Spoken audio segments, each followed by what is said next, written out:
Okay, sir. This one says, now that the retards are out of the White House, everyone can say retard again with pride. Why don't we get that down so they can get them going right now? This one says white people are now allowed to say the N-word once a month just to really get one out of the chamber. And it must be whispered with a black friend nearby. That's a big one. We're opening up N-word. This is a good one, sir. Basically says if men have to put their height on the dating apps, women should have to put their weight. That's for quote-unquote equality. She wants to know if he can reach the top of the fridge. He should want to know if she's going to clean out the fridge. It's called the Rosie O'Donnell Fat Pig Act. It's a big one. Okay, this one says the LGBTQIA plus 2- umlaut community is now just going to be called the everything but straight people list. It's really just a time saver. Well, we're going to try and get it done as quickly as possible. China will now be called China America. No, if China didn't approve it, we could put tariffs on China. When we take over Greenland, it will now be called Red, White, and Blue Land. Greenland is a wonderful place. We need it for international security. This one says if you see a man wearing a COVID mask outside, you can have sex with his girlfriend because Lord knows him is not pleasing her any longer. People have wanted to do this for years. Now allowed to say the N-word. What's this one? This says we are bringing back the real gun emoji, getting rid of that weak Democrat woke water pistol bullshit. We have to do what's right. Oh, this one's interesting, sir. It says all the fat, bald feminists with 40 cats who hate men, they will now be put in the front lines during any war. They don't have family or kids, just cats, as I said. So let's put them to work. And that's the equivalent, almost the equivalent of a tariff. And they're tough. They're very tough. If somebody says you have to respect my pronouns, you are allowed to fart in their mouth, sir. Stranger things have happened. The wind brings it down a lot. This one says if a woman divorces you and takes half your stuff, she's required to have sex with you half the time. Fair is fair, sir. If we create that value, why aren't we entitled to like half? Thank you very much, everybody. All right, guys. Well, there you go. A lot of developments have been happening over the last week or so. A lot of developments. I feel like I missed everything. The whole Rosie O'Donnell act, I missed everything. Oh my God, what is happening? Good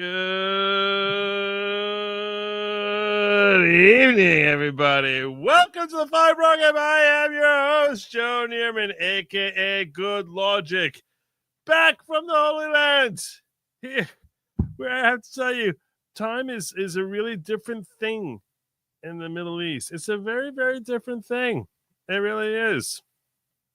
Also, when you find out how many, like when you're on vacation, you find out how many DEI operatives there are that are committed to trying to get you home. I'm not going to kid you. It made the trip home like a lot scarier than the one out there. You would think that like when you're going into a war-torn country, that would be the scary part. No, it was watching the news when I was over there. I was like, what the heck is happening here? I mean, it's sad. I mean, it's not a joking matter. Like one tragedy after another. Unbelievable.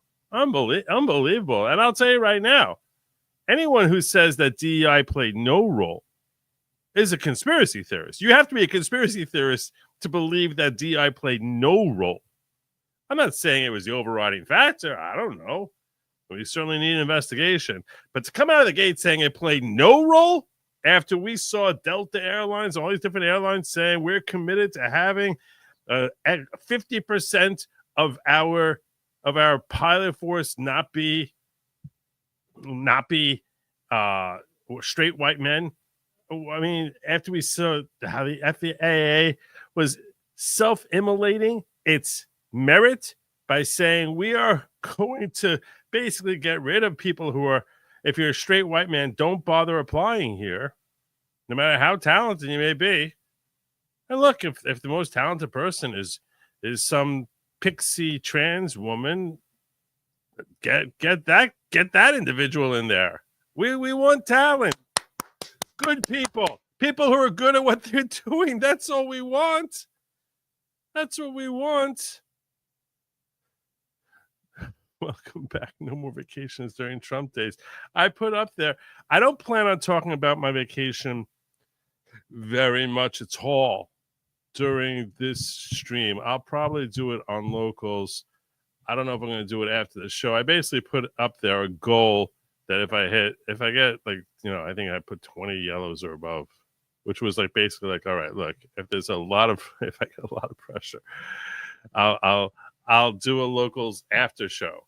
I'll do a locals after show. I did sleep a little bit on the plane coming back.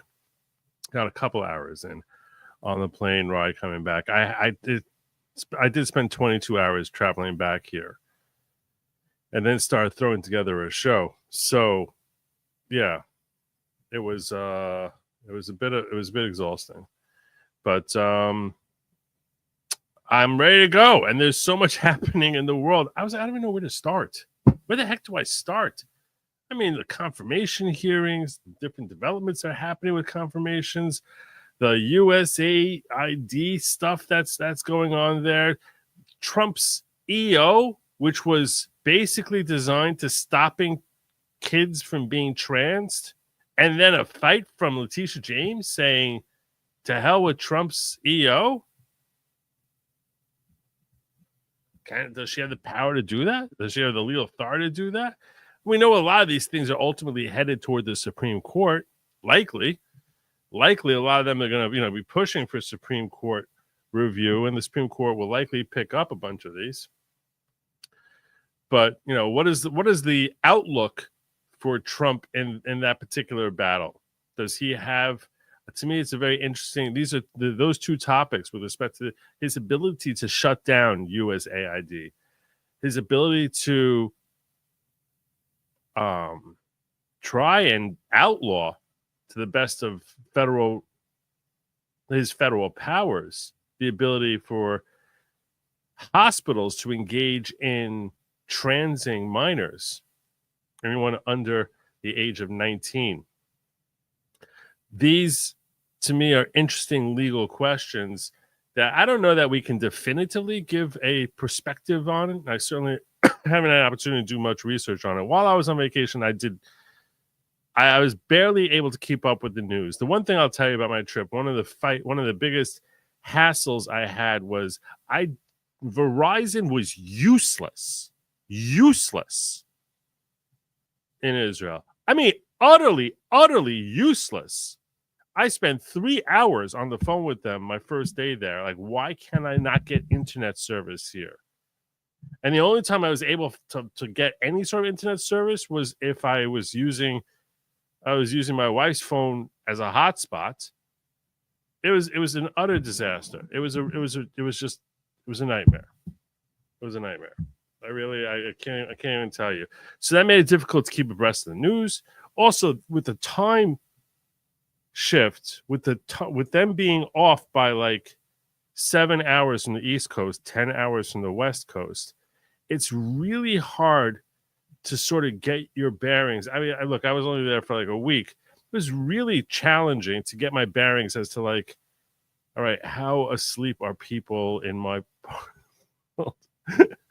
How asleep are my followers right now? Like, what are they doing right now when I want to talk about this sort of thing here? Like, it was just, everything just feels very off on the timing, very, very off. So that made it a bit of a challenge. I had intended that I was going to try and stream out a couple of times on locals. I did one short show on locals, and even that, I was like, I don't know if I'm glitching here. It was very, very much a struggle. My efforts to get weed across internationally was something that I was. And it's funny because I never smoke weed.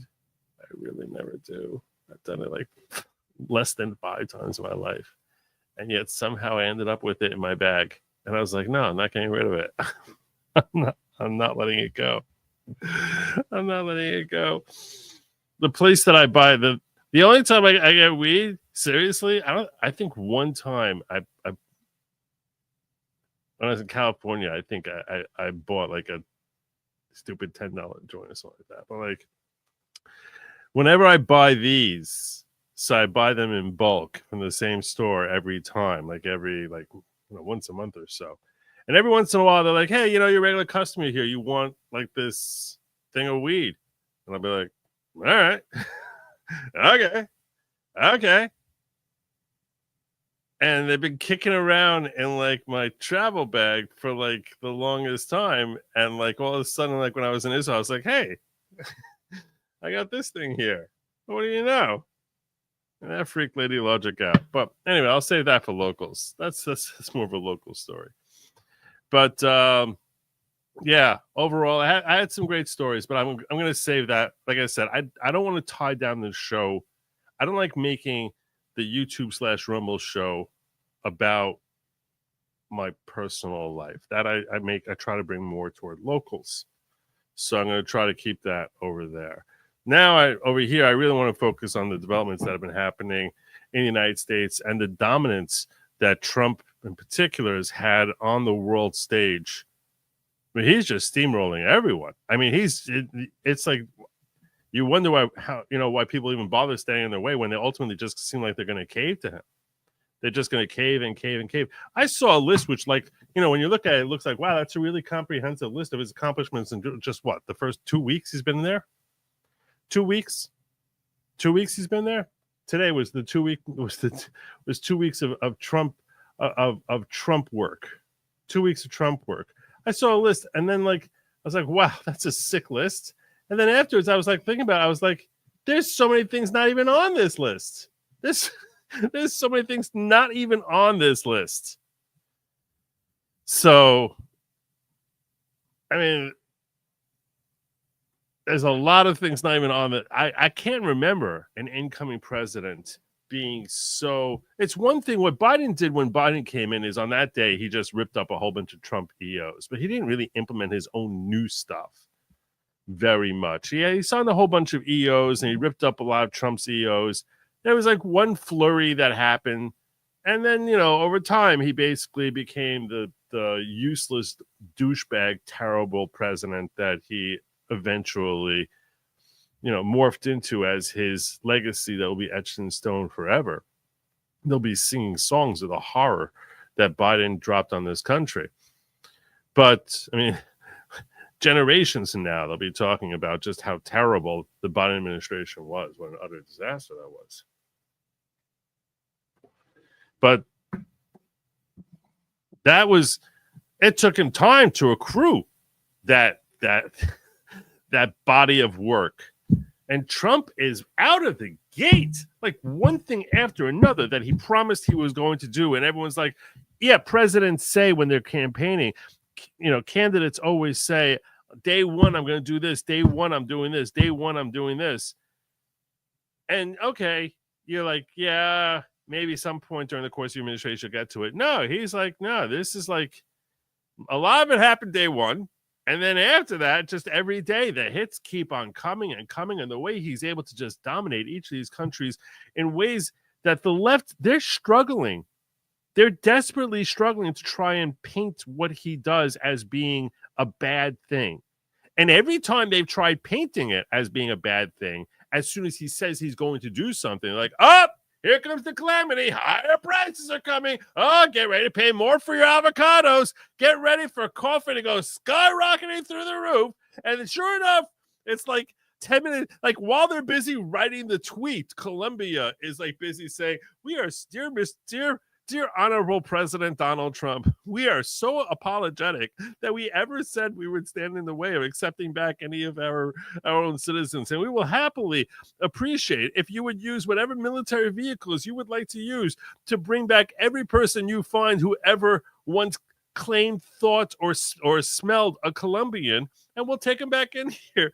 Please accept our profuse apologies for ever implying that we would ever dare oppose your unfettered right to march all over our country, dropping Colombians or anyone who you might suspect is Colombian anywhere in our borders. We don't care if they're crazy psycho murderers or anything. Just ship them all back here. We're very, very happy. So sorry. Please don't tariff us. Please, for the love of God, don't tariff us.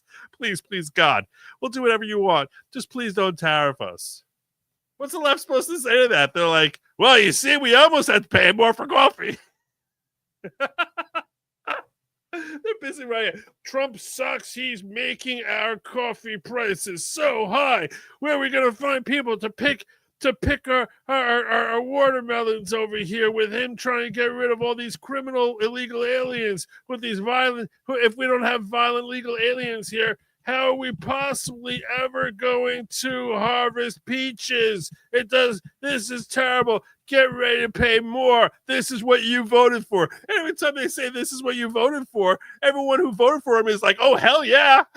Hell yeah, that is what I voted for. Thank you, God. And Donald Trump. Basically, we're so busy saying thank you, God and Donald Trump. It should be on our money. It should literally be printed on our money. Thank you, God and Donald Trump. That's what our money should say. Top line God, maybe like in parentheses on the bottom, and Donald Trump. That's what American currency should say, because he's saving the dollar from being completely useless with Doge and everything he's doing. Let me show you this list that N Wokeness shared out here. 2 weeks in, Mexico cave, Panama cave, Colombia cave, Venezuela cave, Canada panicking. They ended up caving. Mass deportations, hostages are home, DEI programs ended. He doesn't even mention over here, he left out on this list that, DEI surgeries on minors gone. Bureaucracy slashed, FBI purges are underway. They're talking about coming after Chuck Schumer for crying out loud. USAID funding canceled. Gender ideology eliminated. Doge already saved billions. 51 intelligence agents losing clearance. Border crossings dropped by 93%. Reservoirs filled up in California. And that's just to name a few. And there's been a lot more besides that. You're like, when does this guy sleep? When does he sleep? This doesn't even talk about the confirmations. This doesn't even talk about what he did in bringing Cash Patel. All these things that you would think like so many of these things, any one of them, you'd be like, wow, that's a landmark legacy thing that you could put down there. You could take 3 of these and you'd be like, wow, you accomplished 3 of those things in 4 years. You're amazing. God bless you. Great presidency. He's done 20 of them in 2 weeks. It's unbelievable. He's unbelievable. This man is unbelievable. Whatever you thought you were getting from Trump, if you voted for Trump, whatever you thought you were going to get from Donald Trump, he already delivered.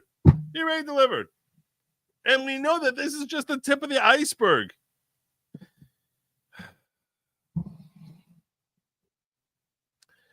When you're used to living in squalor and just a terrible environment. I was actually talking to Lady Lawgic about this when we were driving back, because she was saying like how ugly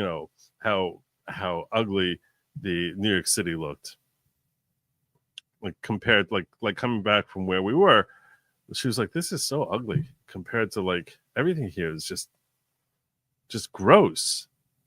And I was like, you never thought of it that way before you left. It's only when you go somewhere that there's like much more beauty that you actually appreciate it. She was talking about like, the rot in New York City. I was like, you only appreciate, you get used to it when you're living in an ugly house. And this is true on a micro level too. Like you sort of get used to the imperfections in your own house. You never look at it with fresh eyes. And you say to yourself, what the hell is this? It's the same thing with, that's on a micro level, right? It's like, then when you start doing the painting and fixing the cracks and I noticed when I was walking up and dragging my suitcase, I was like, wow, my walkway here sucks. Like I really need to repave this whole walkway. It's really cracked. Like, yeah, I noticed it, but I sort of like always took it for granted. Never really thought about it. It's only when you're away from the squalor you're used to that you can appreciate how crappy something is. And on a macro level, when it comes to politics, it's like I didn't even realize just how many things are like there were areas for massive improvement. And we're seriously just the tip of the iceberg. Most of us had no idea just how exceedingly terrible USAID was.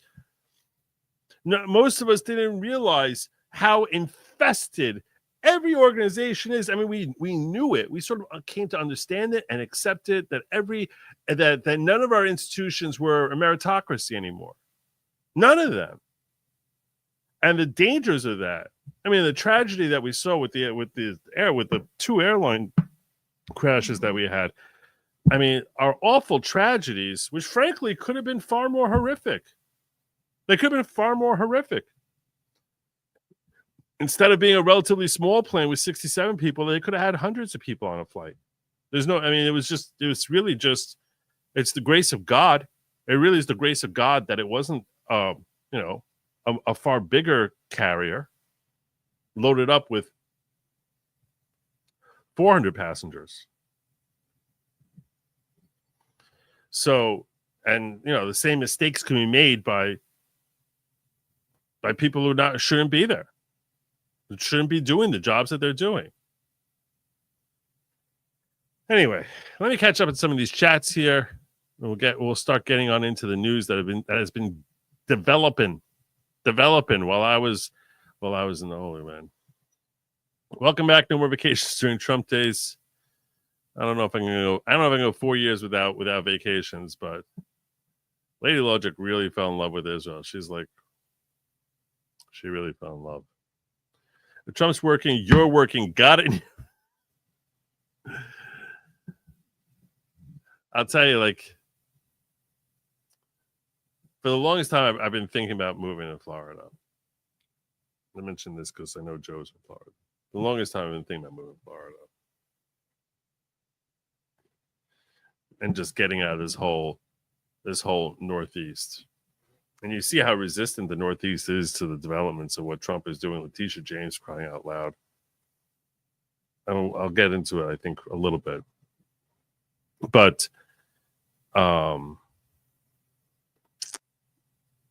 yeah. I mean, all of us we had a really good time on the vacation. We had a really good time. My daughter loved it. We took our 10-year-old with us. She's the youngest, and she loved it. And I had a great time. Lady Lawgic, everything about it was great. It was great. Thank God, it was a great trip. Welcome back, dear leader. The past week felt like a year. That's very thoughtful. Thank you, Bella. You're too kind. Thank you so much. We're all here to welcome our sleepy Joe. We missed you. I'm trying to make sure I keep my energy levels up. It's very important when I'm doing a show. I didn't want to. If I felt like I was going to come out here being sleepy, that I was I'm not doing a show, because I only want to produce content that I can look back at it later and feel proud of the work that I did. So that's been sort of the way I've been approaching this show for a while now. Joe, among my many skills, my ability to grow quality cannabis, I can always hook you up. Really? Thank you. That's good to know. That's good to know. Like I said, I'm really not a big weed guy at all. Seriously, fewer than 5 times in my life, I think. But yeah. All of a sudden, I find we go through air security, and she was like, "Can you please just get rid of it?" And I was like, "We got this." She's like, "What does that mean?" So don't worry, we got this. We're good. We're good. 4 years of pissed off preparation coming to fruition. I'm so here for it. Amen, Doc. Amen. Thank you, Yan Yanso. Yan Yanso. Welcome back. And missing a lot of winning. A lot of winning. This is true. This is true. I've missed more than half of the Trump administration. I've missed more than half of the Trump administration. And every day there's more wins. There's more wins. I don't even know where to, like I said, I was like, I don't even know where to start. I'm talking about the water. Where to start? This to me was an astonishing thing. Trump saying that he turned the spigot back on, and to hell with Newsom. This fight, and I'm not going to spend a lot of time talking about this, but I just want to cover this here. I didn't realize that, Trump wasn't kidding. He's been fighting this with Newsom since his first administration. This was something that I sort of saved away while I was on vacation. Every once in a while, I would see something. I'd be like, oh, I want to tuck that one away. Look at the date on this. Trump and Newsom had the same fight over water 5 years ago. Trump tried to open up and send more to Southern California. Newsom sued to block and protect highly imperiled fish species close to extinction. This was 2020. This was from February 21st, 2020, right before COVID walloped us. California leaders are suing to stop new water rules coming from the Trump administration that would send more water to the Central Valley. The president signed those rules last night at a rally in Bakersfield. They give the federal government more control over where our water goes, and they want to send it to farmers in Southern California. The attorney general says California isn't okay with that. He is suing to protect our endangered fish species and natural resources. California leaders. Unbelievable. Unbelievable.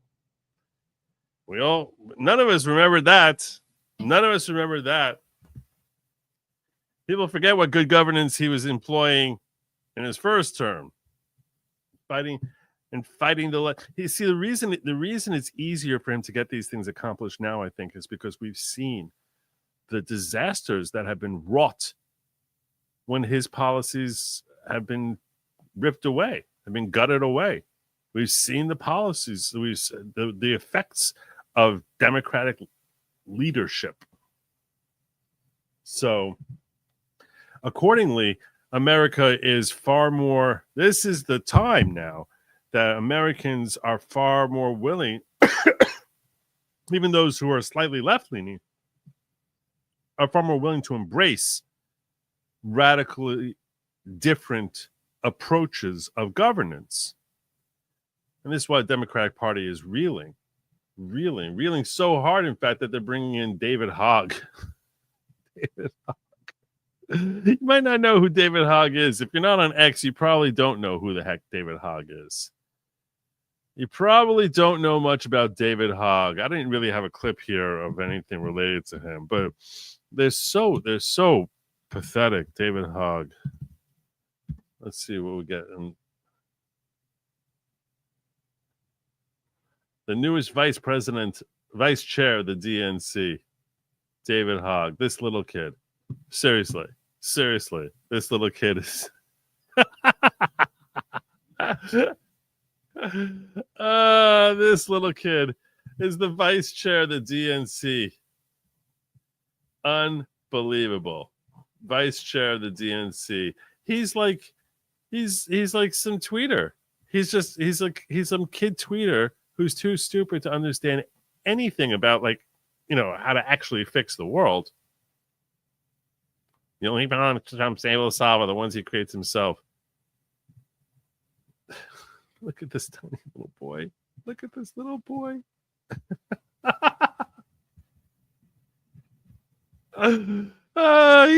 He's here to save the DNC. This is the guy who's going to save the DNC.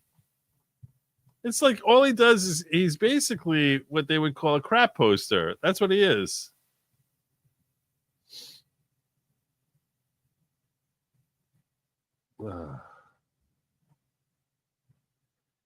God. Anyway, yeah, he's really just a crap poster. That's all he is. There's nothing original there. He's going to be directing the DNC towards its salvation, while America is basically sitting here trying to figure out how we recover from 4 years of Biden. I have a telling story of a friend who worked at USAID. Can I call? Wasn't looking to do calls tonight. Wasn't looking to do calls. We'll see. I'll see. I'll see. All work and no play makes Joe a dull boy. I'm sorry. I wasn't trying to be dull. I wasn't trying to it. Even in small ways, like little things that, compared to the bigger things Trump is doing, seem small. But it's like, no, these are things that would be considered huge if not for the far more noticeable accomplishments of the Trump administration. What do I mean by that? For example, I saw this. I was like, this is a pretty big deal. And it also could be a pretty big legal fight. I'm not going to kid you. Trump issued an order saying that any lame duck collective bargaining agreements executed 30 days prior to a new administration coming into office are null and void. Unbelievable. Because what happened was Biden basically was like, oh, okay, I'll start making these ridiculous deals which were going to be beneficial to these various government unions. And he's like, no, we're not honoring those. Can he do that? Does he have the legal authority to do that if the USA signs an agreement under a lame duck president a couple of weeks before Biden leaves? Can he say, no, we're not honoring that? You got to sort of look at the terms of the particular collective bargaining agreement that he's looking to rescind, and in order to sort of, because usually when it comes to something like, if you have a contractual agreement, which that's what these collective bargaining agreements are, that's less a matter of constitutional law. That's more a matter of contractual law. Is the United States of America contractually bound?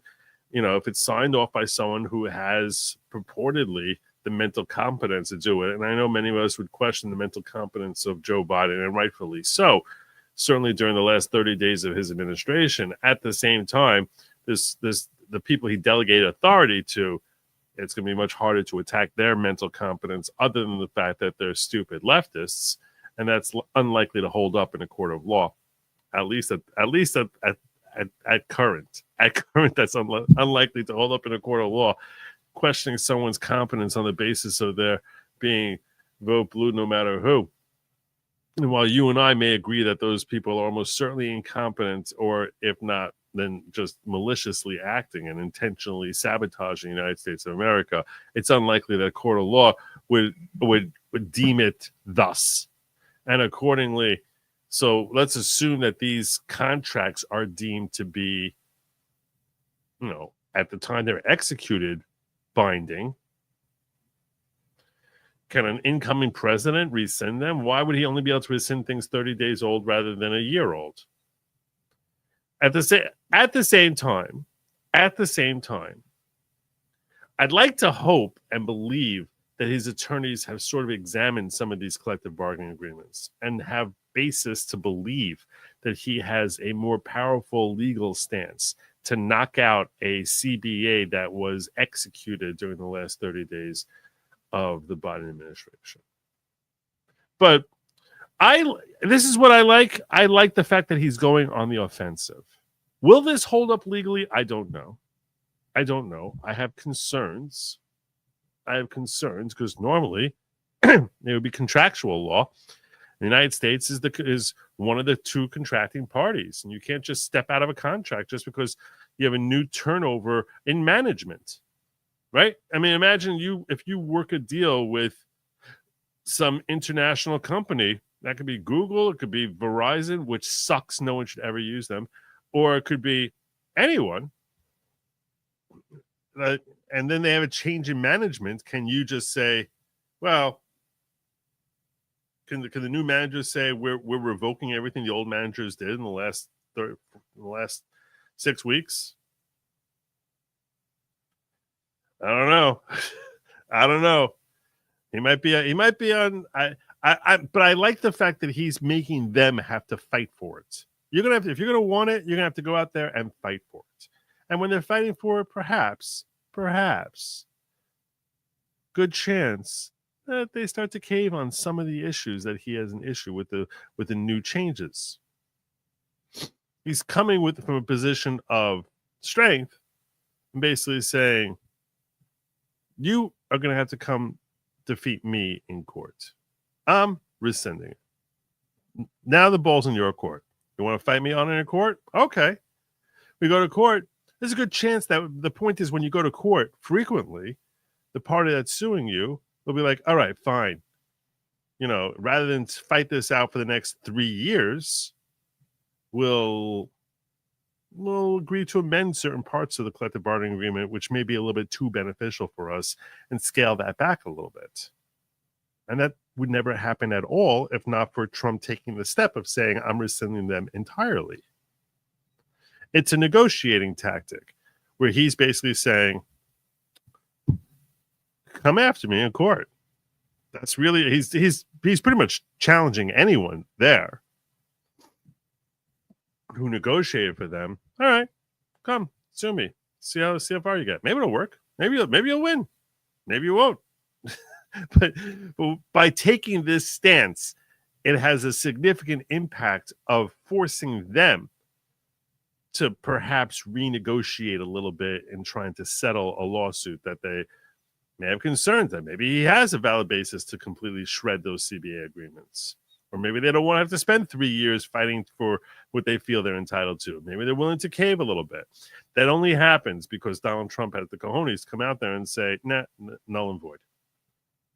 So God, this is the sort of thing which would normally be big news splashed across all headlines. The only place I saw mention it at all is this tweet right here. And no one even talks about it, even though, like I said, if not for the fact that he's busy leaping over tall buildings in a single bound and stopping locomotives, this would be huge news. But he's too busy being Superman. So you don't even notice it. It's like, oh yeah, he also saved a kitten. Wow, he saved a kitten. It's like we forgot that he happened to also find 75,000 children that were lost by the Biden administration. That's news. That's not even listed there. But we should really talk a little bit about. I want to start getting into the USAID. And one more thing I want to talk about beforehand. One more thing. Where was it? I just moved it here.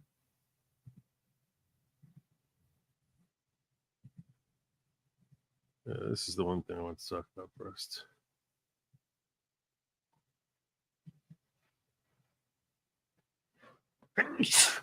Whew. One more thing, which we can only hope for. This is in the works. Sorry, I've always been a double sneezer. All right. One more thing in the works, which came out today. You may not have heard. And one other thing I'll be doing very early in the administration is closing up the Department of Education in Washington, D.C. Now, I don't know if this is from today because Loops of TikTok was sharing this out today.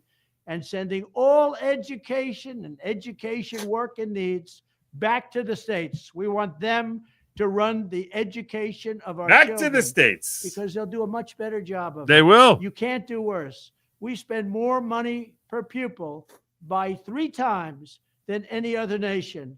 And yet we're absolutely at the bottom. We're one of the worst.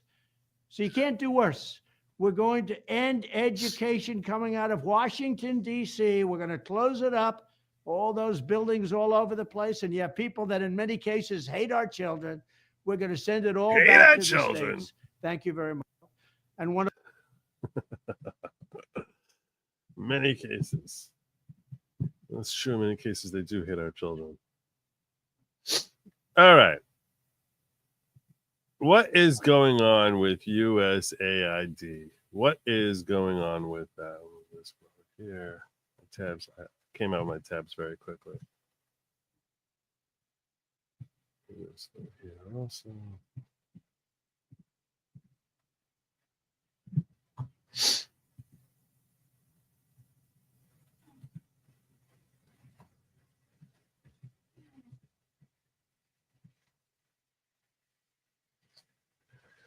So,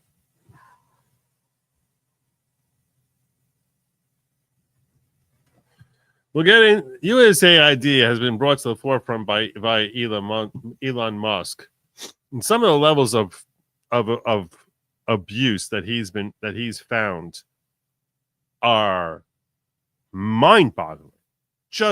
Like I said, we're less than 2 weeks in. This is what he had shared out. Good morning, X. My experience with Doge has been totally wild so far. I told you yesterday about the $600 million per year the Pentagon was spending on sushi. What? $600 million a year on sushi. Pentagon expenditure. Well, I just found out another wild one. The Air Force was spending $1,280 per paper coffee cup. Like literally those ones you find at the office. $1,280 per cup. We also found that $230,000 per month was being spent by the IRS on Starbucks cinnamon roast K-cups, but everyone was working from home. What the heck? They're spending $2.5 million a year on Starbucks cinnamon roast K-cups, while everyone's working from home. It's unbelievable. It's unbelievable. It really is. So that's part of the abuse that he found so far. Well, people are still talking to me.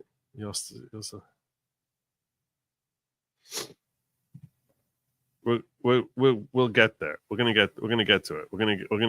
We're gonna get there. We're gonna get to it.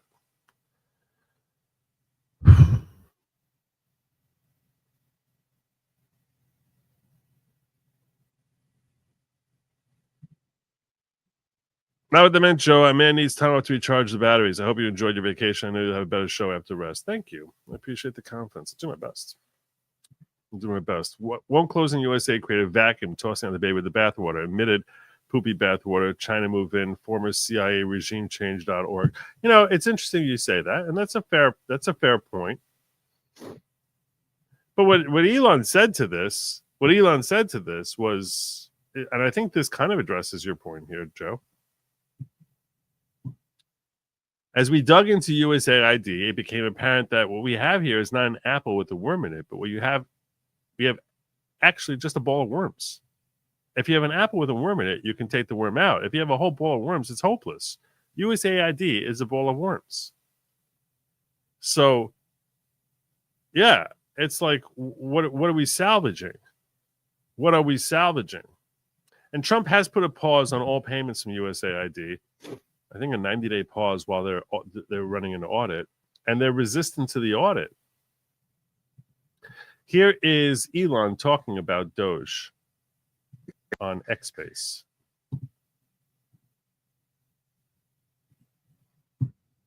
So really, none of this could be done without the full support of the president. With regard to the USAID stuff, I went over it with him, in detail, and he agreed with that we should shut it down. I mean, that's I want to be clear. That's I actually checked with him a few times. Said, "Are you sure?" I'm like, "Yes." So we're shutting it down. It's also incredibly politically partisan and has been supporting radical left causes throughout the world, including things that are anti-American, which is insane. Right. And that's why, there are probably some arguments to be made about what could be important That's Senator Joni Ernst, I think from Iowa. work that falls under USAID. But the Mhm. fact of the matter is that it has been overshadowed by these Yes. bad actors. Yes. So if there are truly good pro-American programs, then let's move them to the State Department. Exactly. Let's make sure we have proper oversight. Exactly. Let's make sure that when senators and congressmen are asking for documents, that they provide them in a timely manner. Yes. Let's make sure the IGs are upfront and honest and wanting to be the watchdog over the agencies that they are charged with. I mean, this is not rocket scientist, and Yes. you're a rocket scientist. But this Elon. is simply common sense, and being responsive to the electorate. That's you just can't have these sort of institutions which are taking lots of taxpayer money, but then are not answerable to elected representatives of the public. Then they're totally disconnected. So that was his thoughts on it. And I want to express my gratitude to Old School PhD, who shared this link with me, which really helped give a greater assessment as to just how flawed USAID is, with a great clip here from Marco Rubio. Today's biggest news story is the Trump administration's assault on the Agency for International Development. It's not aid, it's international development. It's not the same thing. Yeah, as Joni Ernst was saying, even though she's a hardcore rhino. Back! What is that? USAID is the agency that dispenses foreign aid. Headlines have been breathless. USAID is being shut down, dismantled, and in a stunning move, employees reportedly were locked out of their building. It's reported that AID will be merged into the State Department.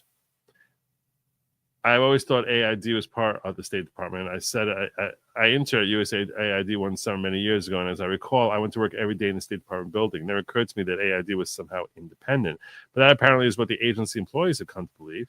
Traveling in El Salvador, Secretary of State Marco Rubio talked to reporters about the AID situation, and it's important to refer to it as USAID, the way Marco Rubio does in this clip, rather than USAID, because it's not aid.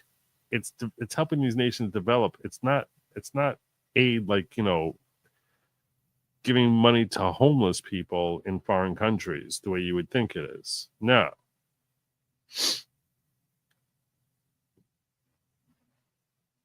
So this is Marco Rubio. First of all, it's great to visit here. This is, 25% of our capacity to fix airplanes in the Western Hemisphere. You're standing in the place that does it. And this is the kind of development that you need, not just to prevent migration, but to build a middle class in countries around the world, all driven by the private sector. It's one of the reasons why I wanted to come here, a very friendly investment climate. President Bukele, who I've known for a long time, has done an excellent job of providing security and stability. This would not be possible without that. And has invited not just the existence of these companies, which have been here for a long time, but its growth, its expansion. And if you look at the jobs, these are the kinds of jobs we want to be creating in the United States as well. These are great, good-paying jobs, skills, and it's the kind of thing that you hope to see more of, but all over the hemisphere. So it's a great, impressive place to visit. Es impresionante estar aquí hoy. Este es un sitio que 25% de la capacidad de arreglo de aviones existe aquí en el hemisferio. Y si uno ve los trabajos que existen aquí, que son trabajos, que estos son el tipo de trabajo y el tipo de industria que crea una... When I got to this part of the clip, I was like, I don't know what's with the Spanish. I understand he's in El Salvador, but we don't really need the Spanish here, but let's get past that. Y tiene planes de seguir expandiendo. It's only a little bit. Bien, ayuda a un país prosperar Just a little more. Questions, because we're off schedule already. But tell us what USAID, what's happening at USAID and how they're affecting country. Well, look, my frustration with USAID goes back to my time in Congress. It's a completely unresponsive agency. It's supposed to respond to policy directives of the State Department, and it refuses to do so. So the functions of USAID, there are a lot of functions of USAID that are going to continue, that are going to be part of American foreign policy, but it has to be aligned with American foreign policy. I said very clearly during my confirmation hearing that every dollar we spend and every program we fund, that will be aligned with the national interest of the United States.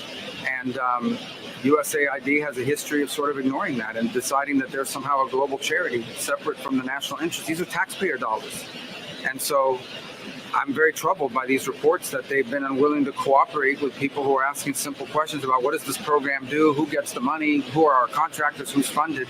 And that sort of level of insubordination makes it impossible to conduct the sort of mature and serious review that I think foreign aid writ large should have. We're spending taxpayer money here. These are not donor dollars. These are taxpayer dollars. And we owe the American people the assurances that every dollar we are spending abroad is being spent on something that furthers our national interest. And this is an important thing that a lot of people get confused about. And they get ridiculously confused about this. They, USAID believing that there's some sort of independent agency or that they are in some way apolitical, meaning this is not a partisan thing. No, they're very partisan. They're supposed to be very partisan. They're supposed to be reflective of the foreign policy, which is enacted by the President of the United States. That is what it's supposed to be. It's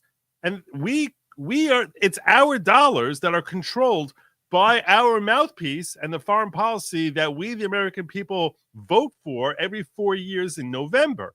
That is precisely, it's as partisan a thing as imaginable.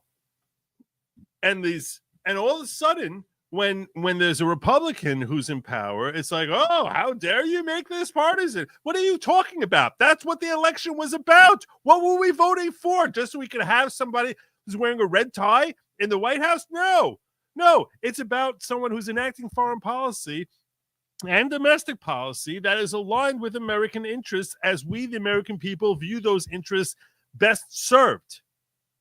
So they are completely partisan. They're completely about what it is that we, the American people, want what we view as being healthy American politics.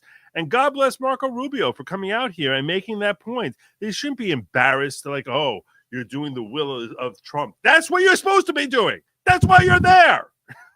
It's like, yeah, you know what? If we feel like we should be investing in a different type of development, that's part of our foreign policy.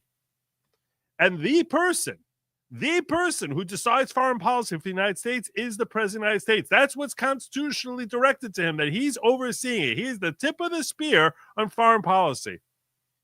And all these people and all these different agencies, particularly on the international scene, are supposed to be enacting his will. He is a manifestation of the American people's will on our foreign policy. And that's why people are saying, how dare you get partisan? No, that's precisely where it's supposed to be 100% partisan. And anyone who tries telling you otherwise is either ignorant of constitutional law or they're a big fat freaking liar who are just frustrated with the fact that they have no political power. But don't let anyone blindside you or confuse you with some claim that there's some lack of nobility by making this partisan. No, that's what we want. That's why we voted for Trump. We hated the foreign policy of the last 4 years. In every way, it was an utter disaster. And we want Trump's foreign policy. That's why we chose in the primary, and that's why we put him in office in the White House. So yeah, and I'm very appreciative of the fact that Marco Rubio, who's typically been a rhino, I'm not going to kid you, he's had very strong rhino instinct, but at the very least, in this capacity, serving as Secretary of State, he has been working so far during the limited time he's been there. He was only confirmed a week and a half ago. He was the first one who was confirmed. But in this very prestigious position that Trump afforded him, Secretary of State is pretty much like third most powerful person in the country. You can argue, Speaker of the House, is third in line technically for ascending to the presidency. But as far as having influence, Secretary of State, that there's no choicier position that the president gives out. That's it, Secretary of State. And Marco Rubio, a lot of people, myself included, balked at the idea of Marco Rubio in that position because he has historically been a rhino. Now, Trump got assurances from him that he's going to be affecting his policy. And so far, this limited scale that we've seen from him, this is exactly the messaging I want to hear from him for the next 4 years. And so far, a lot of the people that work at USAID have just simply refused to cooperate. Are you currently in charge of USAID? I'm the acting director of USAID. I've delegated that authority to someone, but I stay in touch with him. And again, our goal... And I like the way he answered that question there. I am technically the one in charge, but I don't want you to think that I'm managing this day to day. There's other people who are running this. I delegated that out because I that's one part of what I'm supposed to be doing, but it's not everything that I'm doing. And I really have someone else who's primarily handling it, and I'm in constant contact with them. But I'm technically the head of USAID. Goal was to go in and align our foreign aid to the national interest. But if you go to mission after mission and embassy after embassy around the world, you will often find that in many cases, USAID is involved in programs that run counter to what we're trying to do in our national strategy with that country or with that region. That cannot continue. USAID is not an independent, non-governmental entity. It is an entity that spends taxpayer dollars, and it needs to spend it, as the statute says, in alignment with the policy directives that they get from the Secretary of State, the National Security Council, and the President. And it's been 20 or 30 years where people have tried to reform it, and it refuses to reform. It refuses to cooperate. When we were in Congress, we couldn't even get answers to basic questions about programs. That will not continue. That's not going to continue. Elon Musk is public affairs organization. Do you believe that? I've articulated to you my challenges with it, and they go back to my time in Congress. Okay, we would ask them questions. Who does this program fund? Who gets the money? We won't tell you. We don't need to tell you. We're apolitical. What? American foreign policy isn't apolitical. American foreign policy is to further the interest of the United States.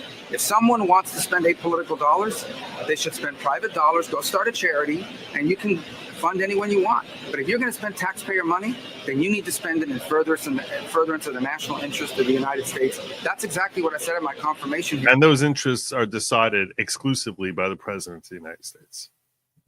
And this is not my frustration. This frustration has existed now for almost a quarter century, and multiple administrations that have gone through this challenge. It's going to stop and it's going to end. Can you tell us a little bit about the canal conversation you had with? So that was really the heart of what I wanted to get from that clip there, and I'm glad that he's being aggressive. Frankly, I'll tell you, my personal opinion on him is he doesn't come across like someone who has a strong chin. But look, I appreciate the sentiment that he's conveying there, and the messaging that he's giving there is right on point. So I'm gonna tip my cap to him, to you, Marco, for coming out with that, because that's something a lot of people just seem to miss. Let me catch up on some of these chats here.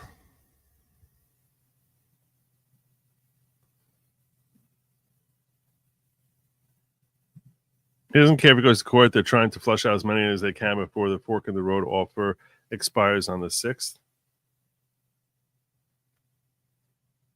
I'm not sure what fork in the road you're talking about. That expires on the 6th. So I'm not sure what that is. Is there some sort of deadline or something like that? Which is why he said within the last 30 days. It's enough. I don't know enough about the U.S.'s collective bargaining agreements, particularly the ones that were signed over the last month. But you seem to have, a certain perspective on it, rooted in particular knowledge of those CBAs that I probably do not have. I love my Verizon account. I've loved it until I went internationally. So there's that. Also, new management always changes things in every business I've worked for. Yeah, but can they revoke things that were signed by the old management? It can change things going forward, but to say I'm undoing what the last manager did, it's a little dicey. I've heard USAID is an EO from JFK, not Congress. So it's technically what happened was there's both. There's JFK, what he did, there's what Congress did, and then there's what JFK did in trying to effectuate what Congress did. This is back in 1961. So in September of 1961, there was an act that was passed which gave the president the authority to basically create something. And from that, in November of that year, JFK birthed USAID. But it's grown into something that I think even it's attaching USAID to JFK's legacy does not enhance his legacy. For anyone who actually cares about how America, is responsible with their spending dollar. Welcome back, Joe. Missed your rants. Hope you had a great time. Thank you. Thank you very much, K-Bell. It's good to be back. I have a feeling government added stuff to contracts that's not a part of the original contract. This might void the contracts. Could be. You probably, and it may be that it's effective in voiding some and not others, depending on the language of those particular agreements. Trump's next step with unions is revoke Executive Order 10988 and the 11491 that allow collective bargaining in federal government. They're not protected under the 1935 Wagner Act. Welcome back. Thank you, Allegan. I've always been a big believer that the notion of government, that it should, frankly, it should be illegal for there to be unions for any sort of entity that's dealing with government. Because now you're negotiating. The reason for that, so I'm talking about, let's say, about teachers' unions. And my father, if he heard this, would be very upset, because he's actually said to me that, he's been supportive of the teachers' union. He's been a personal beneficiary of it. He was a teacher. He said he actually once said to me, he's like, Yosef, you have no idea when you were young how many times the negotiations from the teachers union really helped us out where we really needed it. my parents struggled. I didn't grow up wealthy. They were both teachers, and he's like, some of the negotiations they made on our behalf was, from a financial perspective for my own family, was a very necessary thing. It doesn't change. I can't. My personal family history aside, the point I made to my father was, look, what you have normally is, in a normal situation where you have unions, so you have an entity, you have a powerful, rich person running a company, coal miners, when you talk about the coal miners, or you talk about, these various local agency groups, the pipe fitters, whatever it is that these unions work together. So they're negotiating against potentially oligarchies that they have no bargaining power whatsoever, and the people there are doing jobs which are often very easily replaceable by scabs.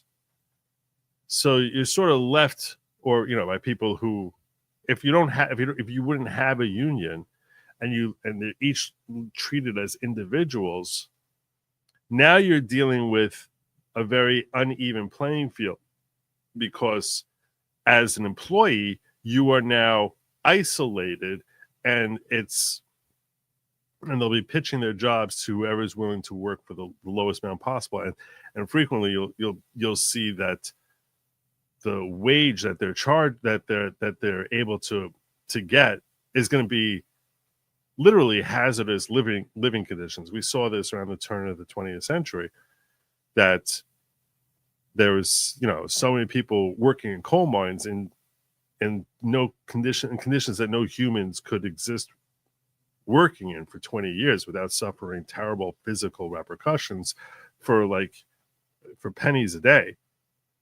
And I mean literally pennies a day.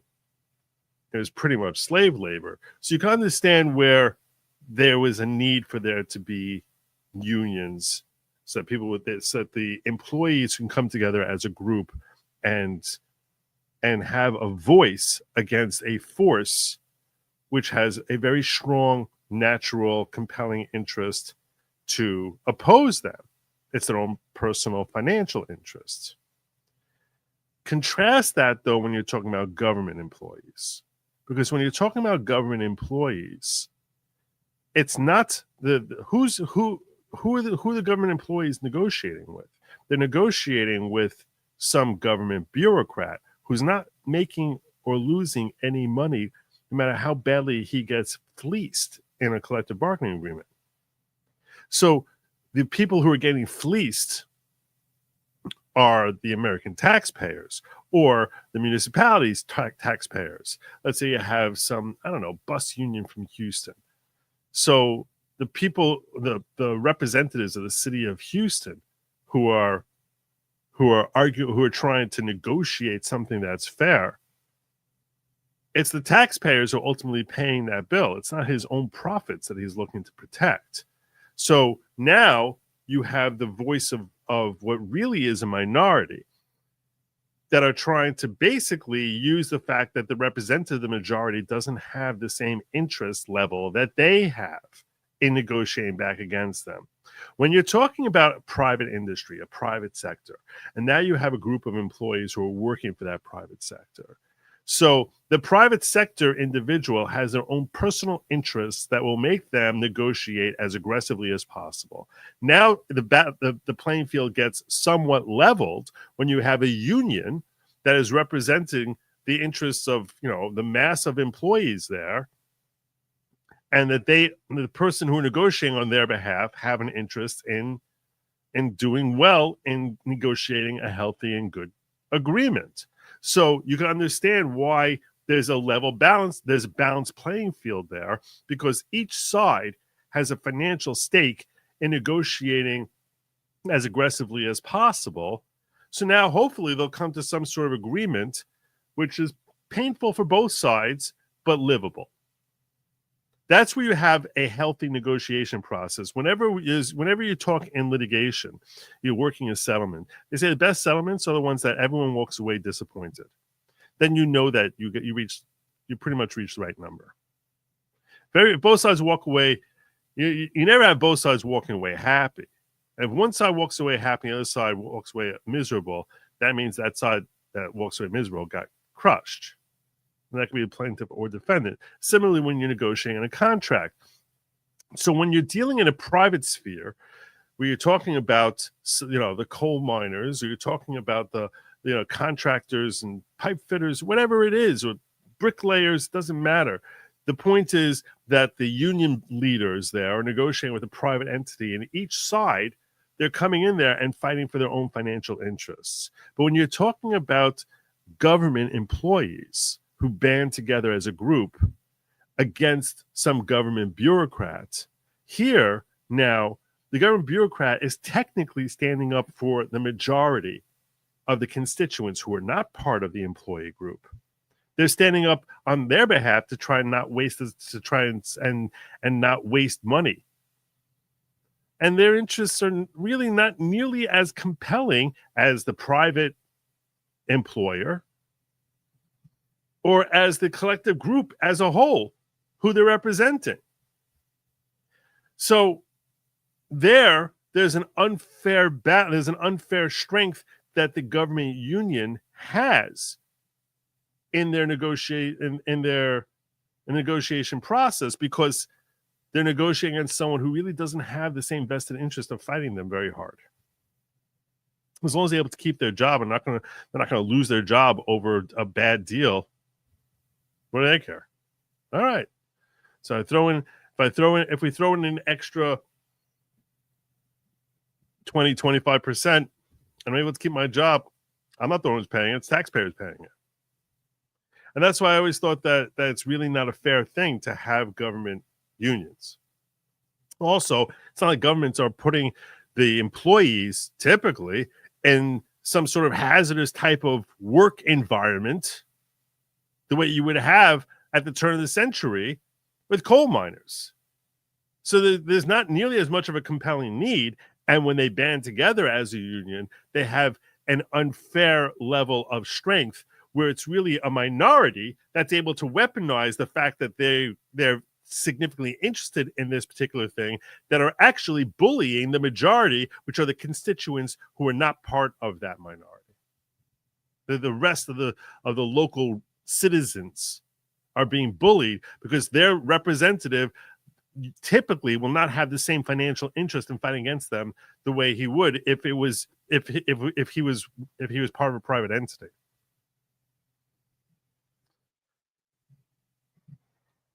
Are you and the family planning to make Aliyah? Not today.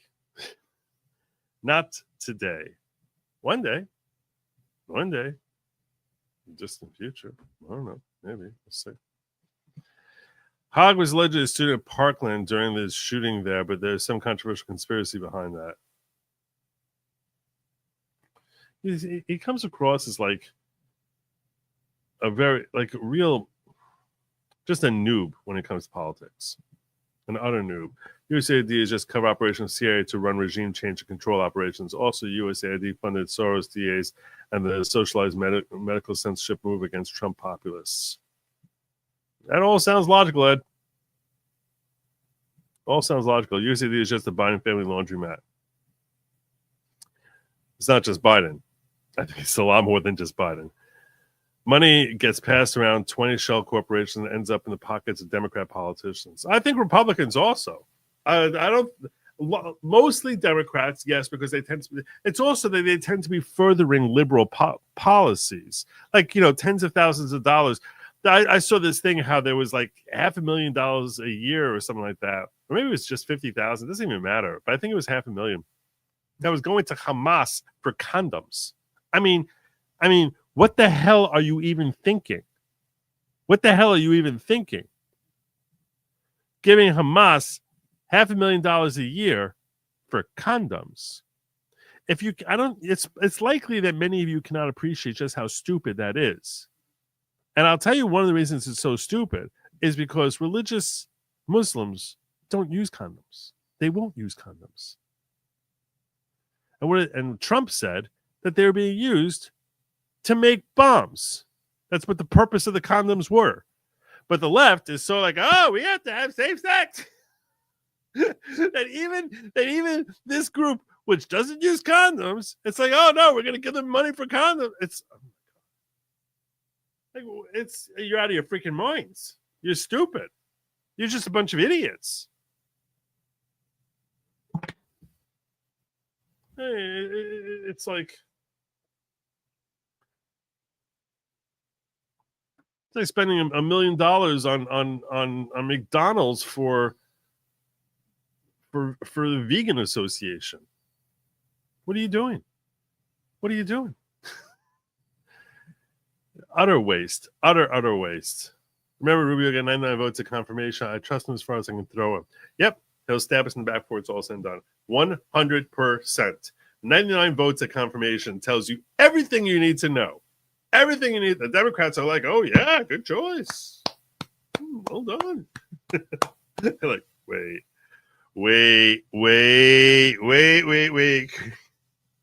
Is there no backsies?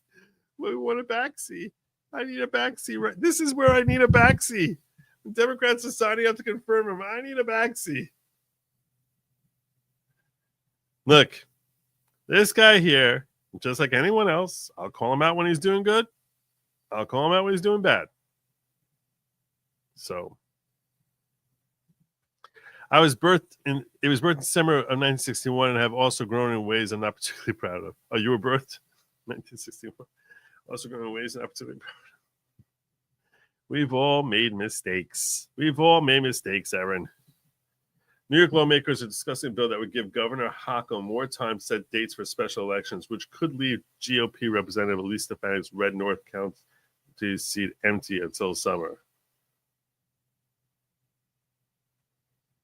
She's so vile.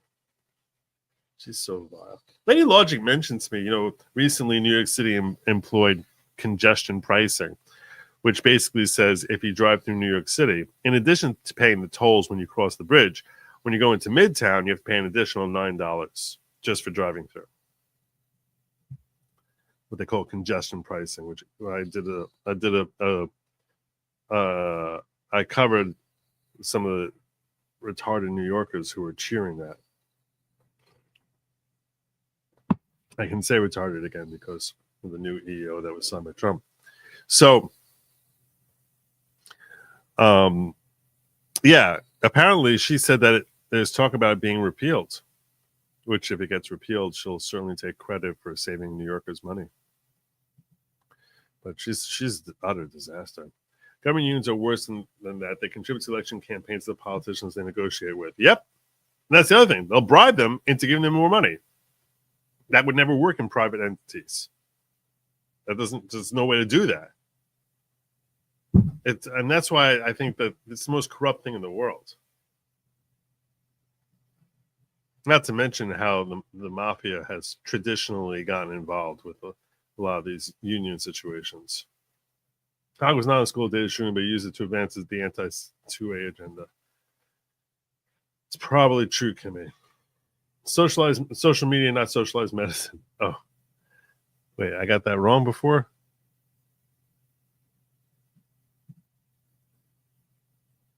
Oh, sorry. I guess I am a little tired. Yeah, I should have realized social media censorship against Trump populists. That was pretty bad on me. Don't know if you read Reddit, but our white people Twitter got temporary banned because they were spreading violent rhetoric against Elon's Doge employees. Really? Interesting.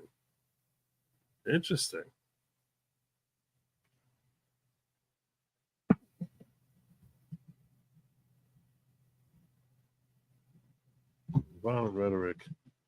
Not something I ever would agree with. I want to get back to this article that I was reading here about USAID to you. So, because I want to talk a little bit more about the viability of shutting down. And I'm going to speculate with you. I haven't researched it yet. I was on vacation, so I haven't researched it yet. But I have thoughts about what he can and cannot do with respect to USAID. No one can argue with what Rubio says. USAID should only carry out activities in accordance with the president's foreign policy. Then we have to point this out as a marker of how far the deep state, call it what you will, has penetrated the thinking of Washington insiders. The Democrats' insubordination is the idea the president is a Republican. These are the kind of things USAID has been funding. This is great. Is purging of people throughout the State Department, other agencies, where we're freezing aid. These are all very important and necessary steps to make sure that we secure America, and we're going to support that. I'm sorry, can I follow up on what you just said there? You want to This is Margaret Brennan. authorize purging of State Department personnel? What does that mean exactly? Well, if you want to take a look at the State Department, where DEI has been a priority over, let's say, diplomacy in many accounts, I can give you hundreds of examples of where they were do you have of authorizing. that? Sure, let's list them off. $500,000 to expand atheism in Nepal, $50,000 to do, let's see, a transgender opera in Colombia, $47,000. Transgender opera in Colombia. Transgender opera. To do an LGBTQ trans comic book in Peru, $20,000 a pop to do drag shows in Ecuador. Shall I continue with more examples of where DEI It was the certainly priority? seems like there could be a review of things. Foreign aid, as you know, is less than 1% of the entire federal budget. So we're talking small amounts of money by comparison. We're still talking. The federal budget is $7 trillion. Margaret, $7 trillion. So what she's scoffing at being just 1% is, assuming it is 1%, which I think is probably more, is $70 billion. $70 billion. Now, sadly, in today's day and age, $70 billion, when you're talking about government spending, doesn't seem like a lot of money. This is why I need to pause for just a moment so we can appreciate, because we throw around these massive numbers all the time. And when someone tries to scoff at being 1% of the federal budget, as if that's no biggie, and rather than phrasing it as $70 billion, I feel it incumbent upon myself, upon my role here in trying to enlighten the public as just what a billion is. Okay? This is what a billion is.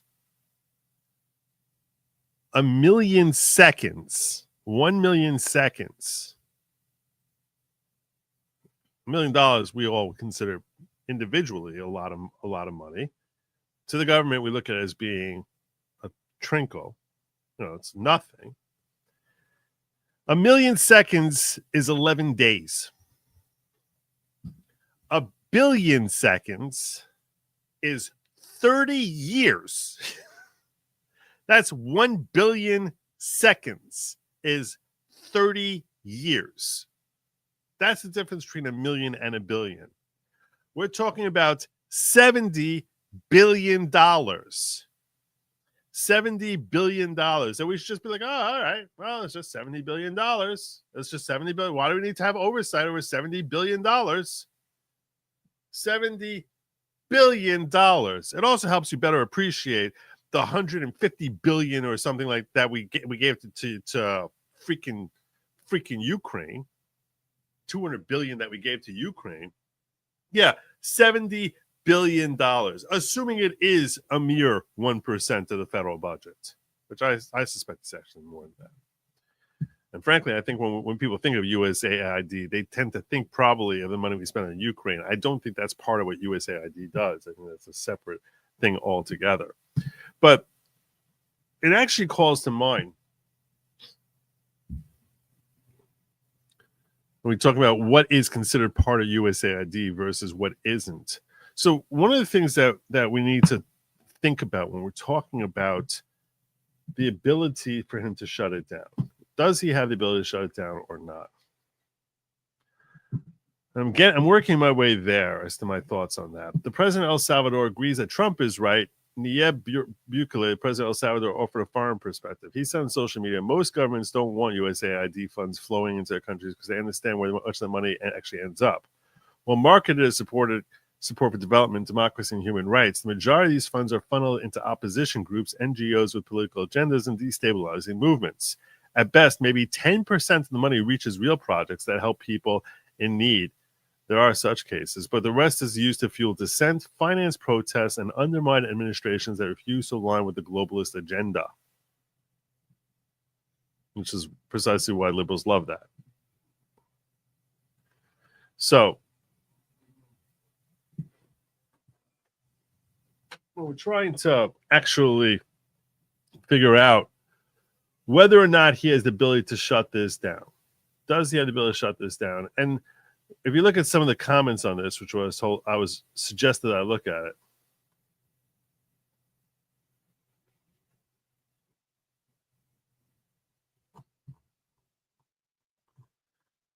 And some people, where was I? So instead of coming through here, maybe it was recommended to me when this was shared with me that I should look through the comments here with people who are weighing in about the right to actually shut it down. So this is along the lines of people saying USAID was established by executive order by JFK. Secretary of State established USAID as Executive Order 10973, signed on November 3rd, 1961. Agency was meant to implement components of the Foreign Assistance Act of 1961 and act on September 4th. This is, from what I've seen, factually correct, down to the day. Like that USAID was birthed on November 3rd, 1961, 2 months after the Foreign Assistance Act, which came on September 4th of that year. It used to be a separate agency, but was running rogue. So sometime in the past couple of decades, it was brought under the State Department. So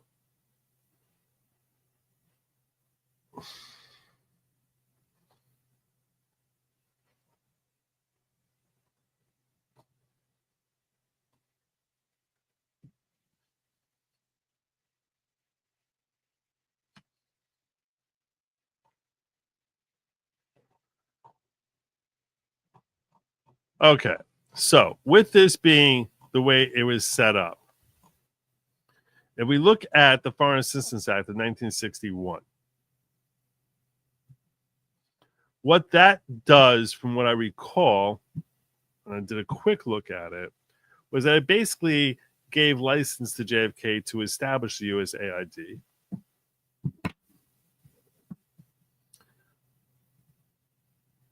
And the objective, the question then comes down, and one of the things I was first thinking about when I was hearing him shutting down this money for USAID was, you may not remember much from the first impeachment of Trump. Remember the phone call he had with Zelensky that they said, "Oh, he's threatening Zelensky. Yeah, you gotta impeach him." So a lot of the testimony that came out during that time, you might remember Colonel Vindman coming up there, and basically, from my mind, he was actually admitting to treason with the amount of love he was expressing for Ukraine compared to his duty as far as looking out for American interests. But we'll put that aside for a moment, or at least the rest of Tonight's show. And the interesting thing is that he was attesting to the fact that Trump delaying monies that had been approved by Congress, delaying those monies, he was trying to attach that as being an impeachable offense. That once Congress apportions money that's supposed to go to a foreign country, and he's putting a pause on that is, for one reason or another, purportedly some sort of impeachable offense. And I thought back to those hearings when I was thinking about Trump putting a pause globally on USAID, and whether or not, let's assume that there's some legitimacy to the claim that he's not allowed to unilaterally decide to withhold aid. That once monies are approved by Congress, that his duty then is to carry out that act or that order. So then the question then comes down, so where would Trump have the right to intercede on USAID? Let's assume Congress was to pass a bill or a law which basically says we're going to be giving $3 million a year for transgender opera in Libya. Does he have the right to say, I'm not carrying that out?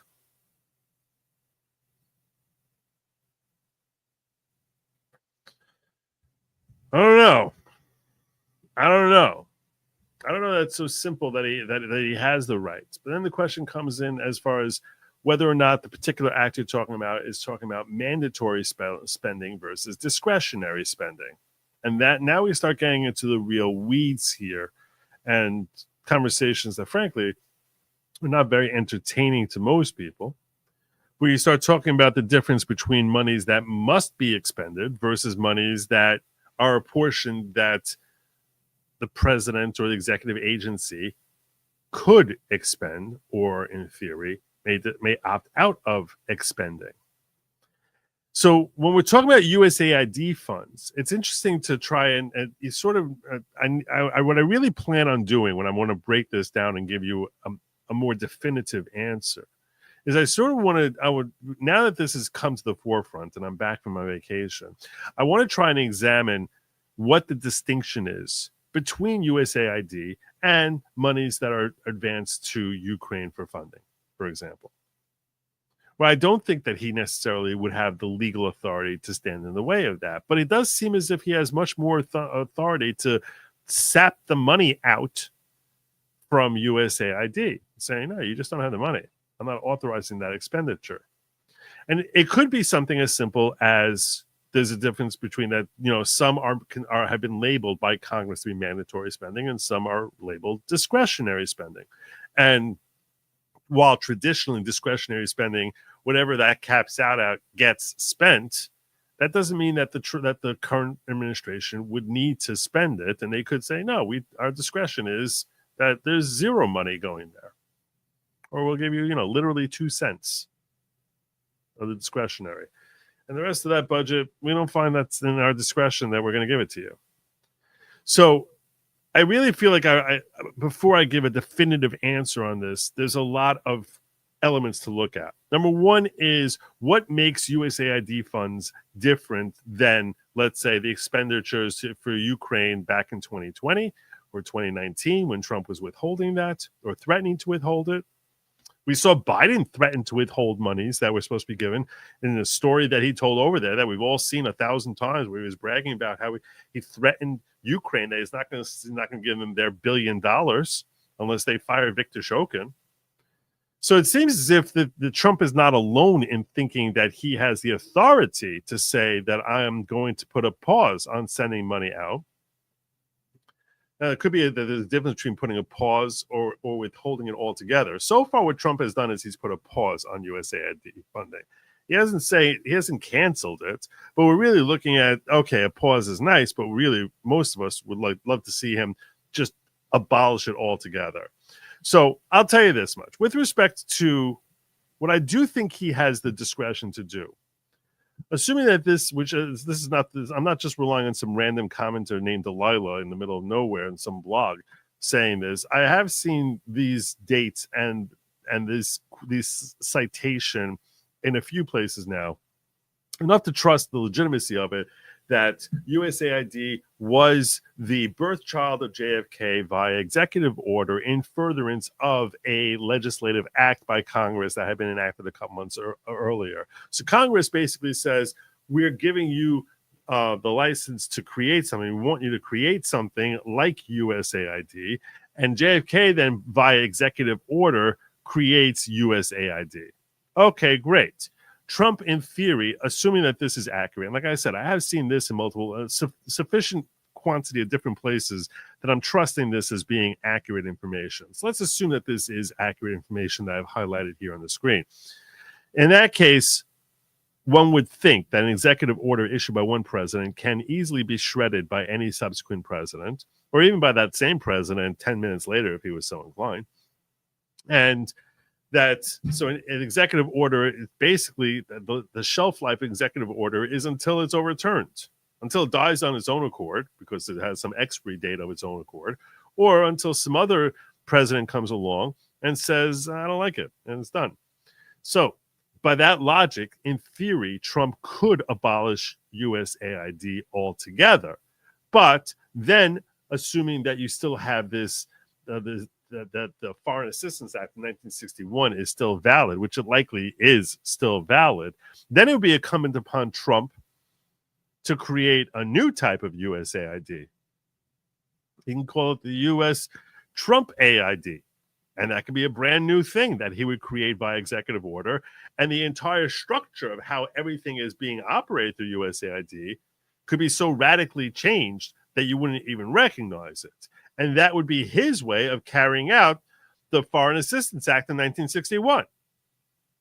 So just because JFK decided to employ USAID, and every president since then has decided to rely on the same vehicle for complying with the Foreign Assistance Act of 61, that doesn't preclude Trump from creating his own brand new vehicle, abolishing USAID, and creating his own new method, which hopefully would be set up to have far greater scrutiny and government oversight. And I do think that would, and if he were to approach it that way, which he likely will, I think there's a fairly good chance he will do that, given how aggressive he's being in trying to trim costs and how to root out rot. I think that there's a fairly good chance that he will abolish USAID and then replace it with something which is hopefully far more scaled back, far less expenditure heavy, and has far greater oversight to make sure that it's actually affecting policies that are healthy rather than being complete and total waste, or all but complete and total waste. Where instead of being $70 billion a year, it'd be closer to under $10 billion a year on things that are really essential. And I think that's probably what I envision Trump is going to try and do with respect to USAID. Just completely abolish it as is, and then just rebuild something brand new. And I think that's probably the healthiest way. And that, to me, I don't see any problem whatsoever with him affecting it that way. Now, what about what I brought up earlier with respect to the fact that it seems as if sometimes when expenditures are specific expenditures are authorized by Congress, that it almost seems as if it's an impeachable offense for him to even delay in kicking money out. So in those circumstances, I have two responses. Number one, we've seen many, many times where President Biden, for example, said, I see there's a statute there, and the way I look at carrying it out is very different from the common sense reading of it. Like when it came to his duty to shut down the border. He seemed to basically take that responsibility very lightly, very, very lightly, without any repercussion.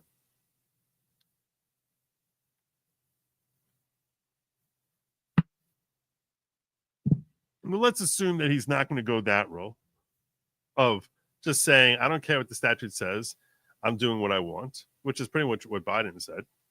Let's say he's going to approach his job with a measure of feeling duty bound to fulfill legislative acts that have been signed and have not been repealed. I think that this approach so early in his administration sets up that at the very least, when we're rolling around this coming fall of 2025 into setting up our expenditures going forward for the fiscal year 25-26 and for what's going to happen in 2026, that Congress now, which is run by, which is when it comes to expenditures, is an exclusive domain of the Republicans, is in a far stronger position to basically have laid out for them, here are all the things that you need to trim that should not be there. So in a worst case scenario here, assuming Trump and Musk and all the personnel around them remain, and Rubio remain diligent in trying to slash at these costs, at the very least, we can anticipate that the acts that will be passed by Congress, the Appropriations Act, when they're setting up how much money is going to be spent in 2026 and beyond, that those numbers will be slashed drastically. And when it comes to appropriations, there's no filibuster. You don't need to get 60 senators. You only need 50. And 51 with the vice president. You only need 51. You need the majority in the House and a majority in the Senate when it comes to spending. And now, by going through this process right now, we saw how in this past fall that even though there was all the best intentions in the world from Mike Johnson to have individual spending bills, we ended up with the same omnibus crap. And I believe incorporated in that omnibus crap is a great deal of this USAID monies, which the discretionary parts, I would think he can just carve out and say, to hell with that. I'm stripping that out altogether. The mandatory parts are probably more difficult for him to do that legally, but we've seen Trump take a very aggressive posture of saying, you know what, I'm doing what I want. If you want to challenge me, take me to court. And he very well may employ that approach. And if he does, I'll applaud him for that. Let them force him. Let them force him. You want to spend your stupid $5 million on Hamas condoms. Ridiculousness. But the point that I'm getting at is, in a worst case scenario, by identifying the waste now, it enables us, when we're setting a fiscal policy for 2026, which we'll be doing, and try to figure out how we're funding the government in the winter of 25 going into 26. All those expenditures are easily sliced out now. In fact, frankly, I don't think we have appropriations set up. I think we're on a CR, which is supposed to die in March, which means that come March, we could even start cutting out all of these different wasteful things. From what I recall, when they were haggling over how long the extension was going to be, I think they went to March 15th or so, in which case any mandatory expenditures which would come up after then, you can carve them out then. So I don't think that he's going to be legally bound to anything that JFK did. And to the extent that he's bound by the Foreign Assistance Act of 1961, I think that is ripe for him to overhaul beyond recognition, so it doesn't look anything like the USAID thing. And hopefully it will be slimmed down significantly, and then we could see in pretty short order, perhaps as early as March of this year, and at the latest, you would think by the fall, that all of these things would be trimmed out entirely. So that's my initial take on this. Until I see something otherwise, that's where I'm going with. I could be convinced out of this by someone who said, has gone through these different bills and has seen something otherwise. But based on the limited, and I'm cautioning you in saying this, when I'm talking to you now about this, I don't want to be quoted as like, well, here's a lawyer who said this, after he looked at it and he came in with this opinion. No, this is not like I'm expressing like a legal opinion. This is like a guy who's a lawyer talking to you in a bar, and he says, well, this is what makes sense to me based on my understanding of the law and what limited analysis I have as to the applicable statutes and things of that nature that have come up in common conversation. Sometimes when I talk to people who they come to me for legal advice, I'll be like, are you retaining me or are we just having a conversation in a bar? Because if you're retaining me, then I'm responsible and I'm obligated to give you accurate, I feel duty bound to give you accurate information based on, a well-researched position. In this particular instance, I'm like, oh, okay, I'll tell you this.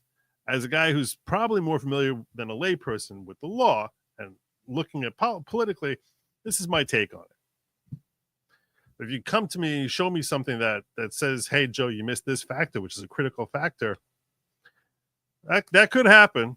But my initial gut take on this right now is we're looking at an overhaul of USAID, and God bless him for that. And I think that'll be well within his legal rights to do so. I hope that answers your questions on that. I haven't even been looking in the ghetto.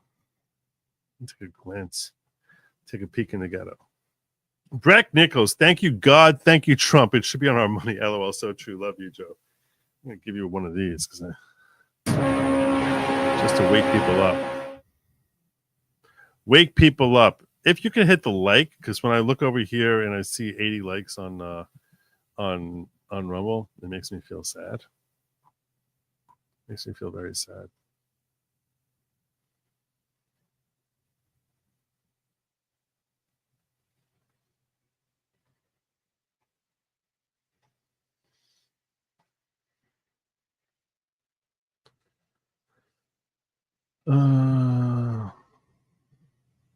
Trojan condoms is part of the deep state, apparently. How much pollution is created to make $70 billion? Isn't that a billion thing an astonishing thing? Isn't it? The first time I heard it, and I actually ran the numbers to verify it was accurate. 1 billion seconds is 30 years. 30 years. 70 billion seconds is 2 millennia.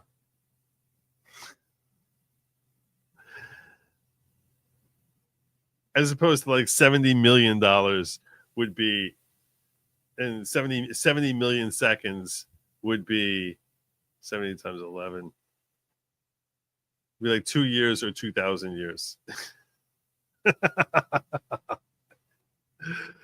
Wow. Wow. That's the difference. These are massive numbers. Yeah.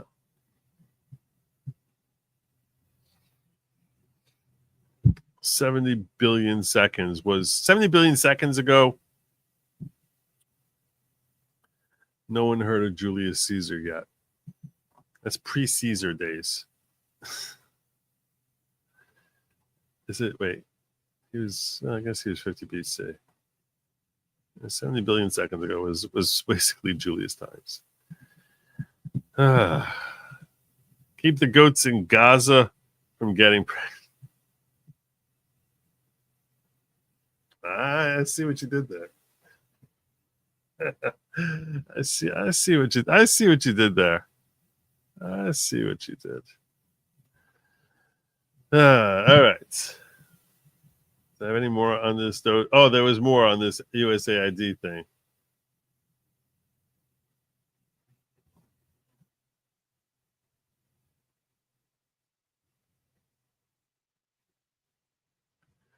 I haven't read through this story yet. I saw it and I was like, I need to look at this. I haven't read through it yet. So I don't want to we're an hour and 40 minutes in. God. And I didn't even start talking about the other topics.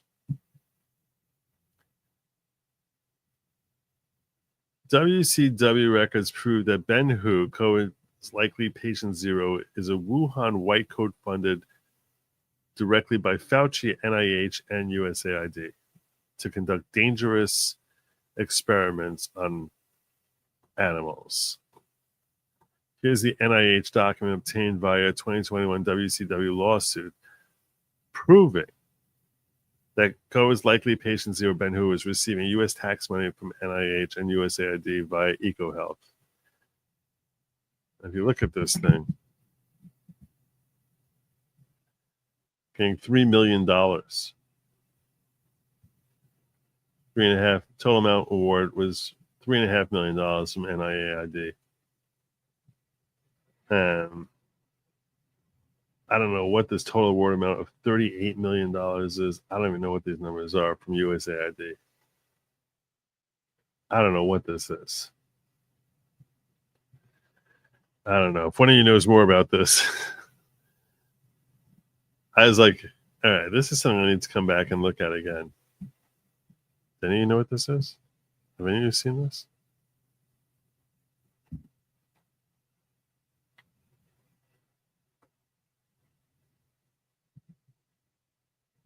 So I want to get. Did I wrap up my USAID stuff? This is not it. This I covered.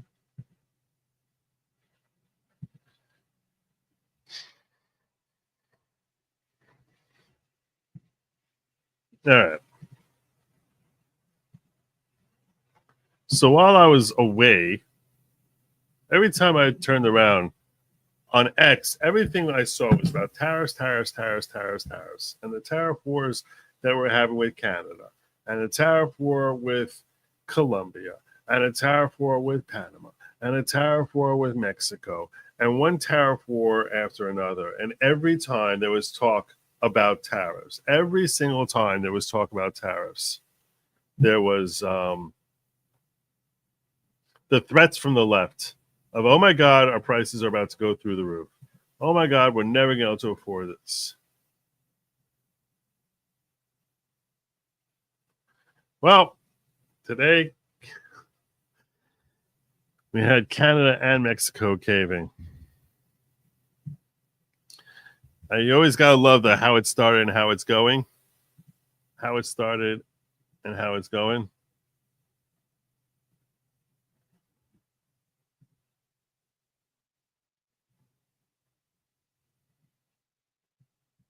Let me pull this up for you in a way that you'll be able to actually read it.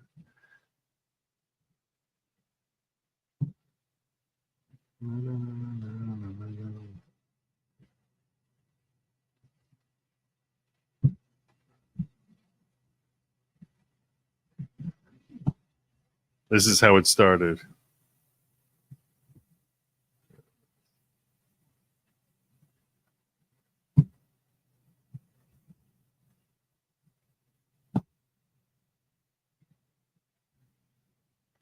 How it started. It's time to choose products made here in Canada. Read the labels. Let's do our part. Whenever possible, let's choose Canada. Justin Trudeau. That's how it started. And how's it going? I just had a good call with President Trump. Canada's implementing our $1.3 billion border plan, reinforcing the border with new choppers, technology, and personnel, enhanced coordination with our American partners. Thank you, Donald Trump, for working with us so effectively. Enhance and increase resources to stop the flow of fentanyl, which is what we were screaming about all along. You have to help us. We have too much fentanyl coming in from Canada. You got to help us there. Nearly 10,000 frontline personnel are and will be working on protecting the border. That's what we wanted. Keep them in Canada. In addition, Canada is making new commitments to appoint a fentanyl czar. You know Trump came up with that term, right? He's like, I want you to have a fentanyl czar. There's no way Trudeau came up with fentanyl czar. That didn't happen. He's like, I want a fentanyl czar.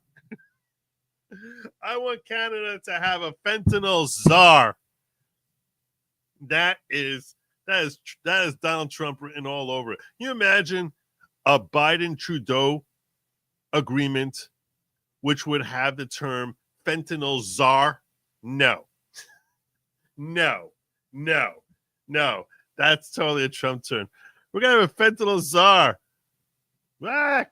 What is that?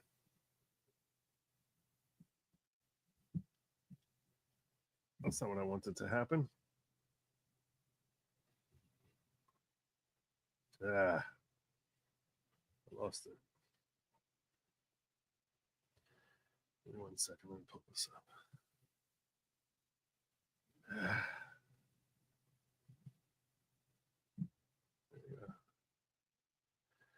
We'll list cartels as terrorists, ensure 24/7 eyes on the border, launch a Canada-U.S. joint strike force to combat organized crime, fentanyl, and money laundering. I also have signed a new intelligence directive on organized crime and fentanyl, and we will be backing it with $200 million.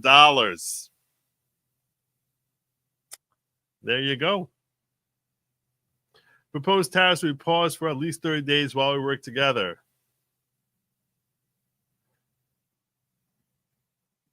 There you go. There you go.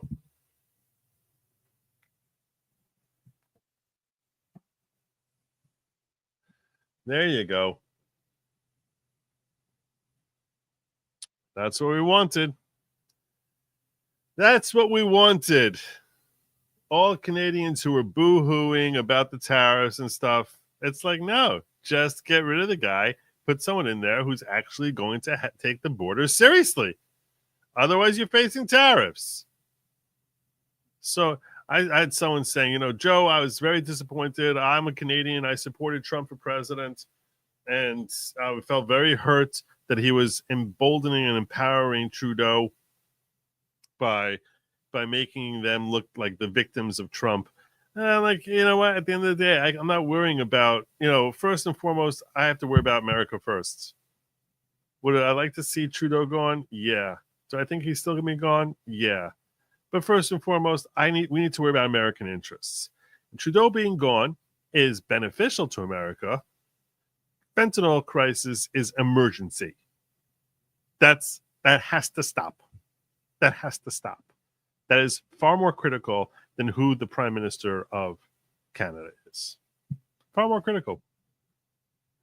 So, yeah.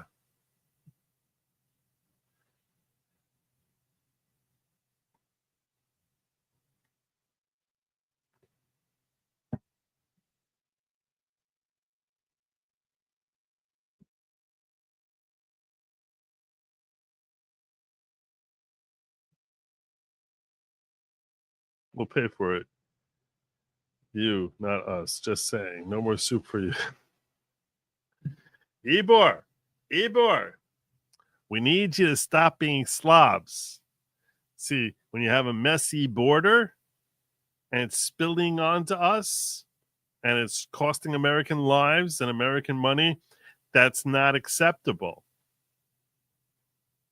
So, I saw Ed Krasenstein put out a whole tweet today. It's like, Trump was cheering about his whole U.S.-Mexico deal and so proud of that. Here's a clip of him, so proud of that 4 years ago.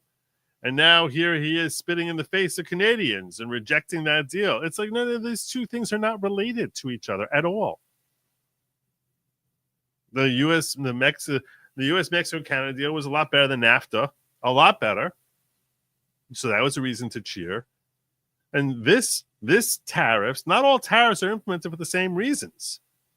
Tariffs that we're looking at with the EU, those are retaliatory financial tariffs that are designed to basically say, hey, we don't like how you're dealing with us financially. Tariffs with Canada and Mexico are like, no, we don't like how you're dealing with us as a neighbor, irrespective of economic trade agreements. We don't like the fact that you're allowing this disaster to flood over from your borders into ours. And we want you to act responsibly to make sure that's not happening. That's not at all related to having a fair trade agreement.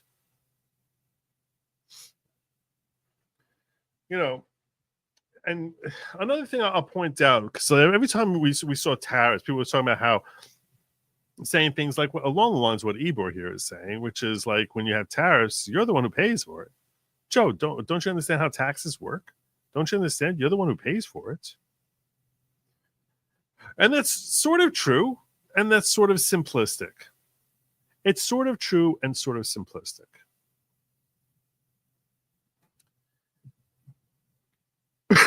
To the extent that a foreign country has a product which is not replaceable, an irreplaceable product, tariffs are swallowed by the consumer. Some consumers will opt not to have the product whatsoever. If it's too expensive, they just can't afford it or choose not to. It's not worth that level, that price for them. The tariffs are passed on to the consumer who's going to use the product, 100%. The reason tariffs can be effective is because more often than not, the consumer says, I'm not going to pay the tariff. I'm just going to find something domestic that I don't need. And it's, close enough, good enough. So in that sense, the consumer is not getting the best product because perhaps the better product is made in a different country. And sometimes to them, it'll be worth it paying the tariff. And some of them will do that. But I'll ask you this question. I mean, you need to sort of think for a second along these lines. Tariffs on automobiles in the EU, from what I saw, and I remember, I think I played a clip here for you guys, where back when Trump was president in his first term, he asked Angela Merkel how many American cars are there in Germany? And she said, to my understanding, 0. He's like, yeah, that's got to change. That's got to change. And he didn't really get around to doing much about it during his first term. But we see, so why there's 0? Because the tariffs that Germany and the EU, I don't know if it's Germany and the EU or separately or collectively, I don't know how the tariffs were operating, but they basically made tariffs so high on American cars that there are no American cars in Europe. Plenty of European cars here. No American cars in Europe. Why? Because they basically made tariffs like 100%. So when we would pay $30,000 for a vehicle, that $30,000 vehicle would cost $60,000 in Europe, in Germany. And you'd be like, well, I can get a German car, I can get a British car, a French car, Italian car. That's for $60,000. That's superior. American manufacturers couldn't possibly compete so that's why there's no American cars there. So you could say, whoa. Are Europeans losing out? Do they now not have the vehicles that they need because of the tariffs? Are they paying the high tariffs? No, they're not. They're just not buying the vehicles. That's what ends up happening when the tariffs are too high. It's like, no, you're just not going to buy it. You're going to find some substitute, which may be somewhat inferior, but at least is more cost effective. And that's what end up happening. That would end up happening to a large percentage of the products that are coming from Canada. From what I understood, from what I saw, I saw it on the internet, so it must be true. Ha ha. But I saw one person quoting saying that 84% of Canadian exports end up in the United States, whereas 7% or 10% of American exports end up in Canada, which means that our exports is a lot lower percentage of Canada's hitting America with the tariff. That's only 10% of our exports, as opposed to like basically all of your exports are being wiped out. And that's why it was such a serious threat to Canada when we start getting into a tariff war, because we're buying most of your exports end up here.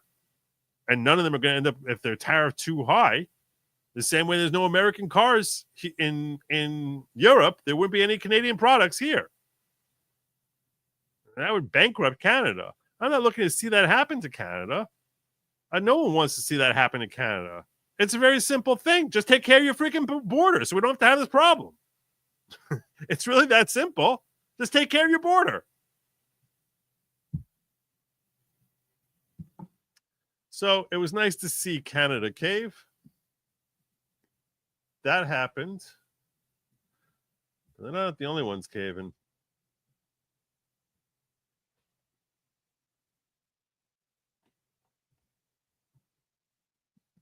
They are not the only ones caving at all. Did I say the Hegseth clip? Mexico.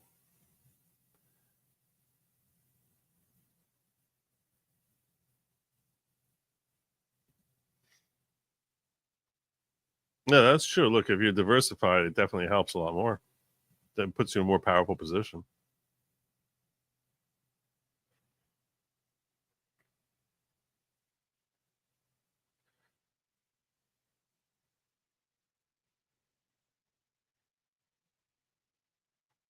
All right. Mexico. U.S. Air Force intelligence aircraft have entered Mexican airspace after Mexico agreed to cooperate in fighting the cartels. Practically unheard of. Pete Hegseth sent a warning to the cartels saying all options are on the table. Trump demanded 100% operational control of the border, and Hegseth is delivering. So, yeah. Now,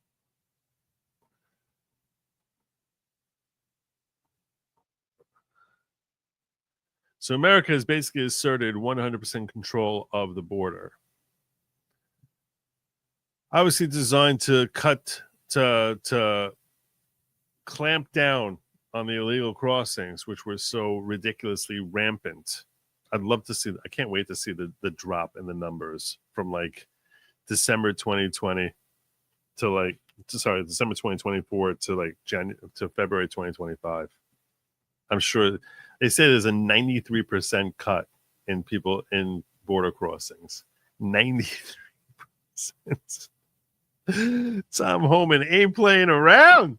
Man ain't playing around. No. He is not playing around at all. Not playing around at all. That's not what I wanted.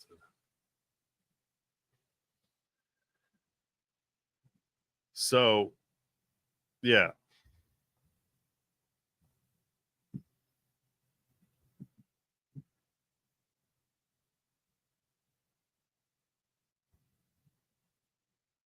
Isn't that crazy?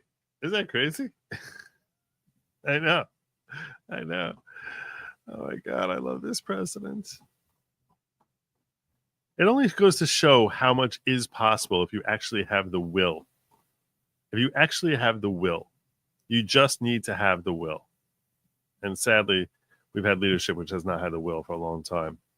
Speaking of Canada, Pierre turned out to be a disappointment, missed his moment, eat another apple.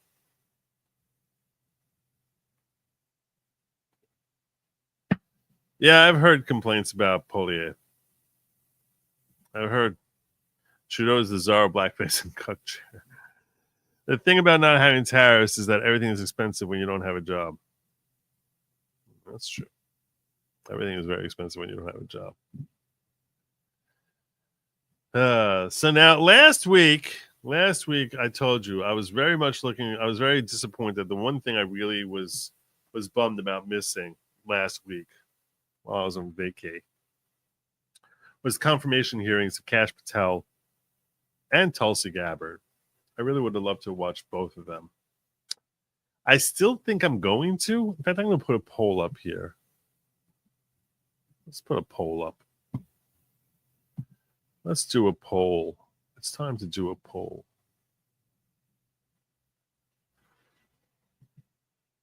Start a poll.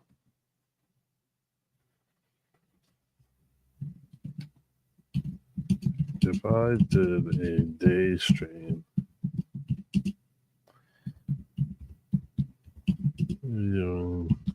best of Kash confirmation hearings, would you be inclined to watch?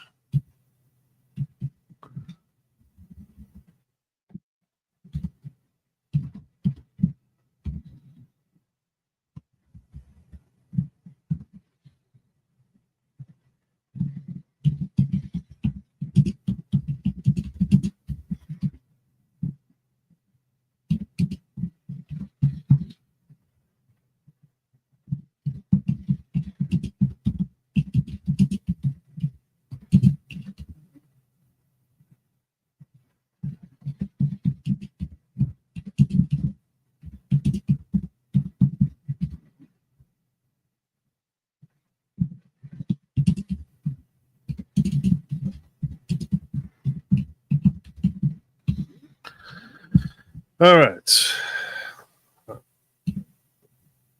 Let's start our poll. Why is this not working? Is this too long? Mm-hmm. My question is too long.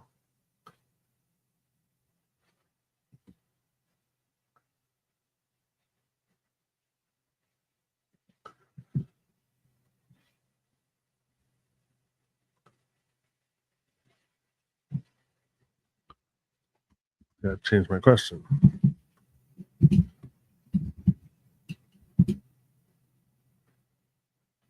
There we go. And I'm going to just give the ghetto some love too. If you would watch it with me, because I don't have to watch with you guys. I don't have to send it out to you guys if you don't want. If you'd be inclined to watch it with me, let me know with a yes, I'd rewatch, or a no for I'm not going to rewatch it.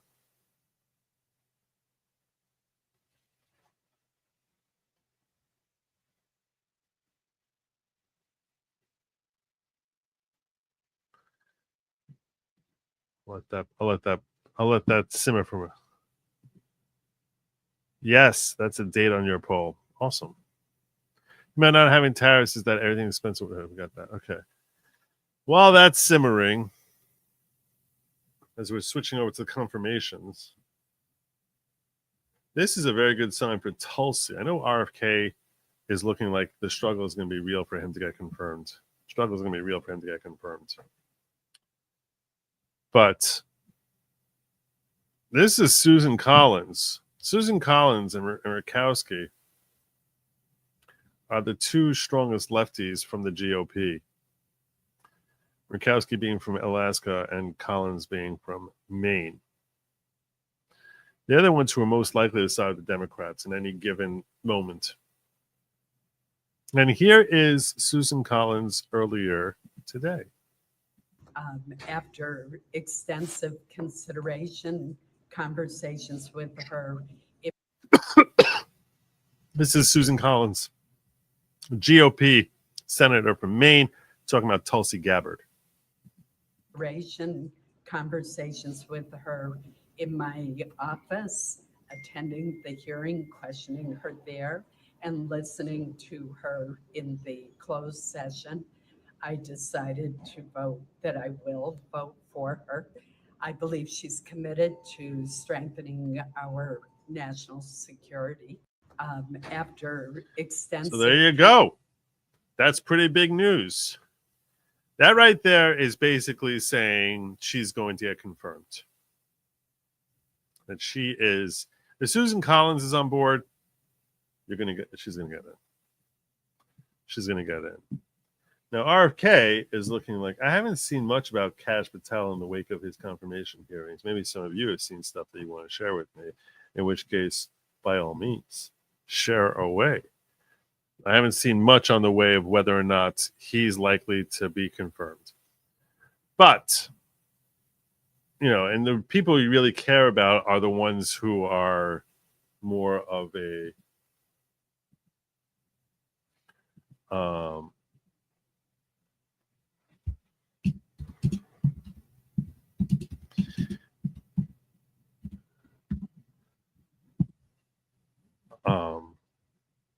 more of a hesitancy,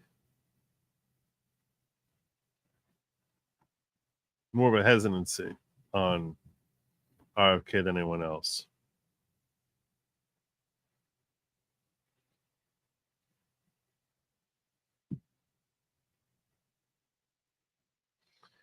But when I put it into X, no vote on RFK. Lindsey Graham is up in the air, not looking great. I don't know, maybe he's changed his mind since then.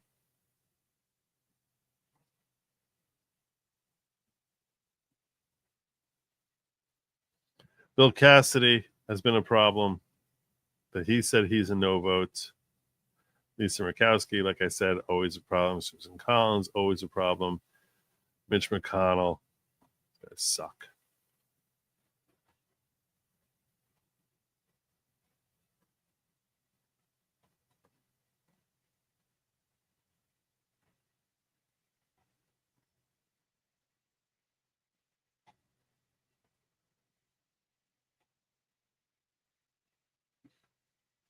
Wow.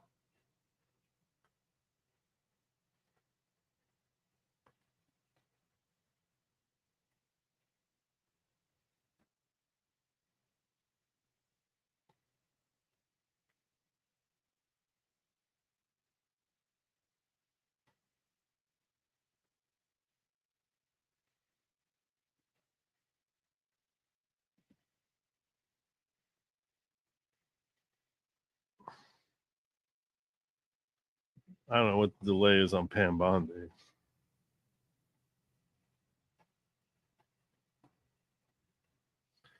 And this is an interesting thing. You know, billionaire Nicole Shannon, who was she married to? I think she was married to, I think she's divorced from Bezos, right? That's where she got her money. She was supposed to be she was the RFK's vice presidential running mate.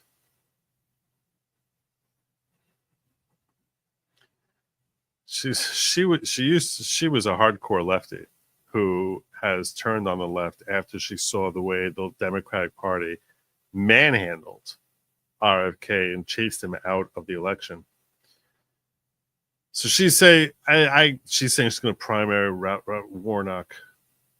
Like he's the problem. Like he's the problem, Warnock. I mean, he is a problem. Don't get me wrong. He's terrible.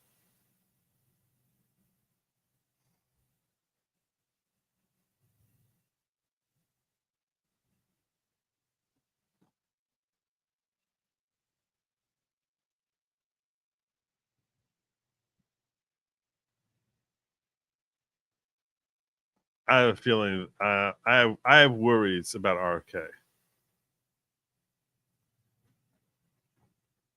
I have worries. I want him confirmed very badly, but I have grave concerns.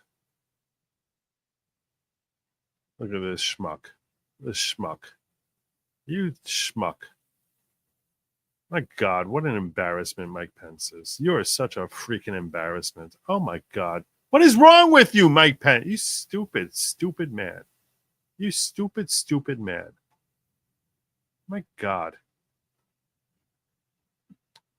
You're a walking humiliation. Mike Pence. Mike.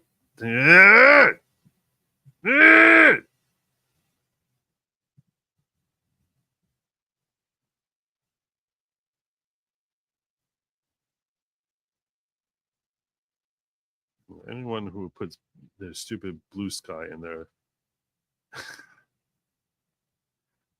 Yeah, blue sky. Who is this crazy woman? Not sharing on my timeline. Concerned scientist working for public good. God, Lord.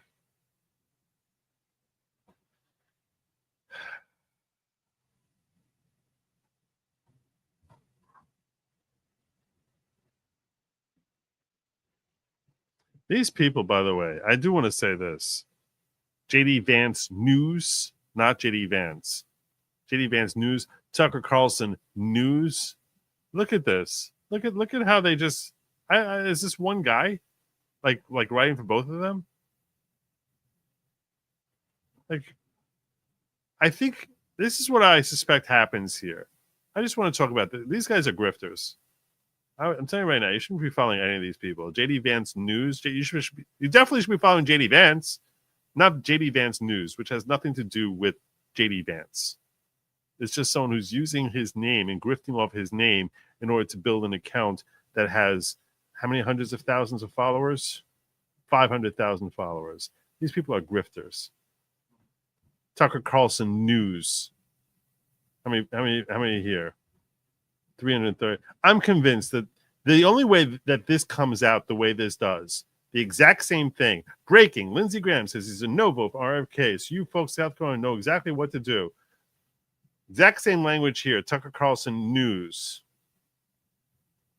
Would you support primary challenge Lindsey Graham by Nancy Mace for his seat? Same thing, word for word.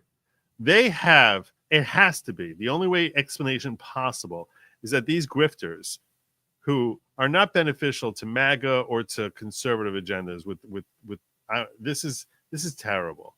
These freaking grifters, they get me. So I don't know who these people are. It's definitely not JD Vance, and it's definitely not Tucker Carlson. But the people who run these news things, they must have a private group where they're like, this is the message we're going to send out now. And at 3:00 today, this is what we're sending out. Go. And they copy and paste it and just like send it out there. And they get how many thousands of 90,000 likes?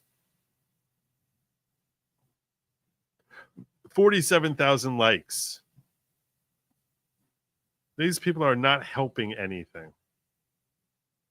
I'm going to urge you to, like, if you're following them, just stop following these idiots. Stop following them.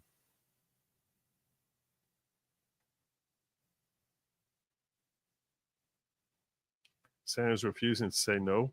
Or rejecting data that it's not just a matter of a vote. Like what you are saying is that someone at the top of the health department who is rejecting science or rejecting data. He doesn't reject science, you clown. That's that. Try to get your facts straight, Margaret. There's no linkage here, no proven linkage here. by not being clear and saying that's a red line, doesn't that lend itself to misinterpretation? Why won't you You are creating misinterpretation every day. say that's disqualifying for him? Because I have not said to anybody how I will vote. It doesn't matter. I will vote when I'll vote. But let me just Okay, tell because you, Republicans were hoping you would the help idea them. that, That's why I'm asking you. well, And I want a commitment from you that you're not going to. That's what she's basically saying in her very independent journalist way. I know they hope for a lot of things that just may not happen. It's not just a matter of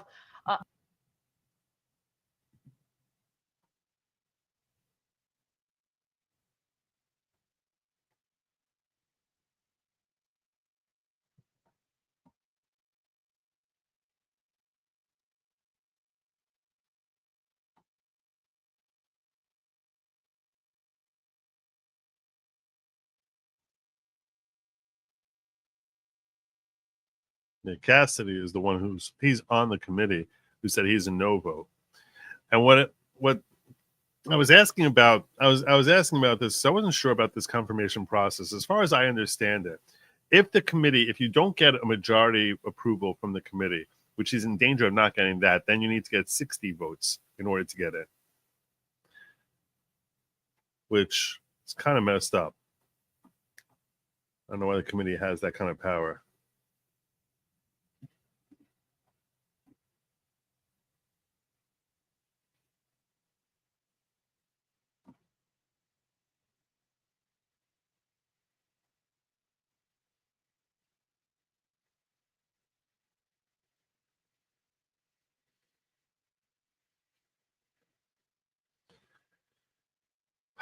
I agree that RK is a very, very necessary appointment. I don't know. I agree with that being the most important cabinet decision of our lifetime, possibly in history. Frankly, I think the Kash Patel appointment is more important than RK. I'm not going to kid you. That's my personal perspective. But I'm curious about your take on it. Do you agree? Do you agree that Kash Patel is more important than a whole bunch of yeses? Yeah, a whole bunch of yeses. How's my vote going over here? Wow. You guys really want me to watch it? Okay. I'll try to set that up for tomorrow to watch Kash Patel. Do you agree? I'm going to ask you this. I'm just going to make a Kash versus, frankly, I think even Hegseth might be more important than RFK. But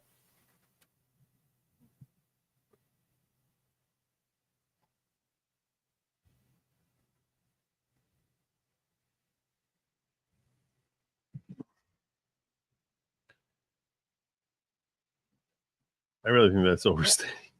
I think that's overstating it.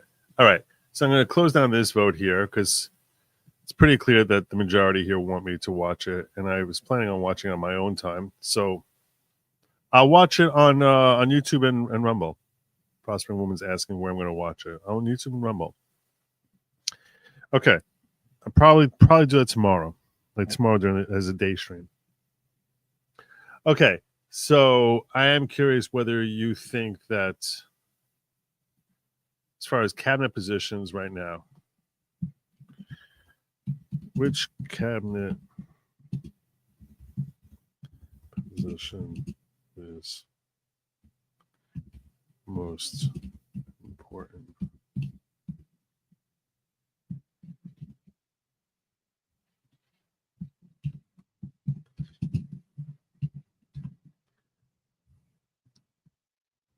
Cash for the FBI.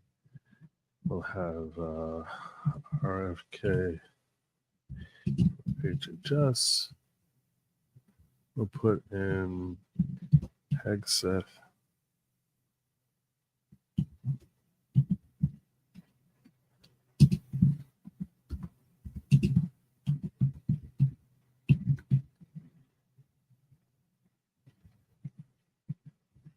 Or just other.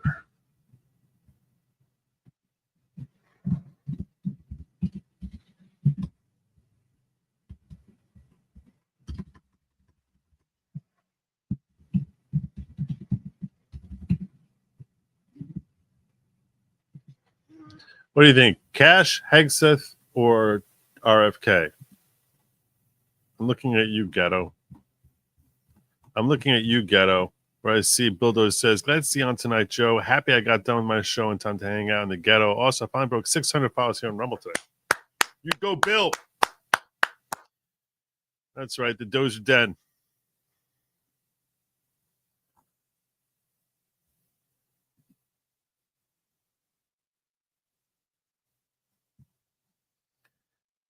I have grave concerns about RFK getting there.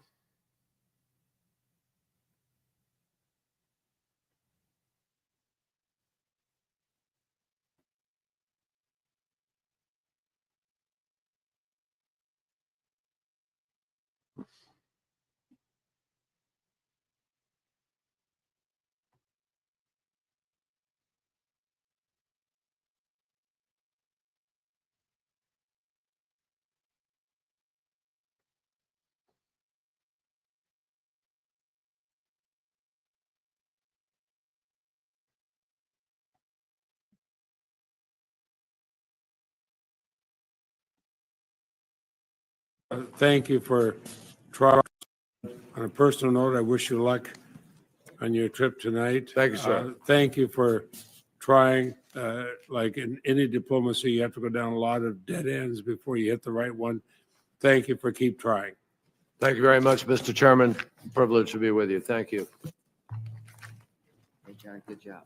Let me know what I can do to help you with Boehner. Oh, there you go. So sneaky. So sneaky. So sneaky.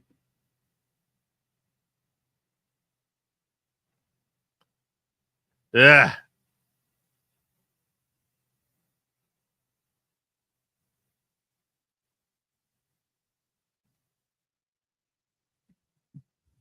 All right. It's time for me to start landing the plane. I didn't get into protecting the children from chemical and surgical mutilation executive order of January 28th. So last week, I'll try to cover this relatively quickly. I did want to just touch on this. My gut is that RFK is not going to get confirmed. I'll tell you right now. But call your local senator. Call your local senator. Call other senators. They don't have to be your local senator. They don't care. Call Bill Cassidy. My senators aren't going to listen to me. My senators are Booker and that new dude. They're not going to. But this is what Trump put out. I'm going to do a quick cover of this conflict that's brewing. Conflict that's brewing between Trump and Letitia James, which I find it to be pretty funny that the two of them are getting into political conflict. Oh, she did? She put out more recent tweet about funding. This is Nicole Shanahan put out a tweet about funding primaries against all no votes for RFK. God bless her. God bless her. All right, Richard Parker says, sorry, Joe, that was a bit premature. That's all news. Thought you were asking about covering full Senate confirmation. Catch up. You missed half the action already. I know.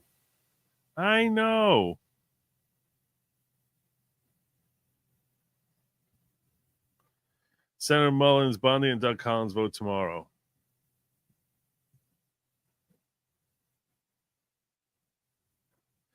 Bondi's going to get in. Bondi's not going to be a problem. I know Hegseth is confirmed. I'm asking which of these confirmations are most important. I know Hegseth was confirmed. He got him by the skin of his teeth that JD Vance broke the tie.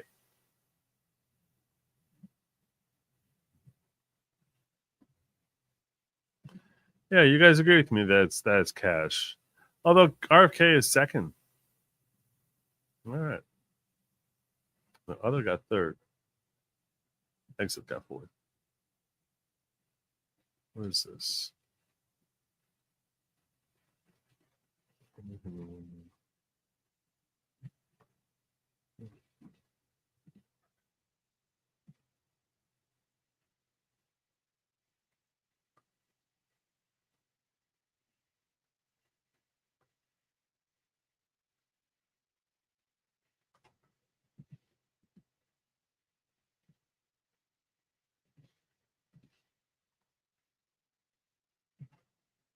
That's an interesting take.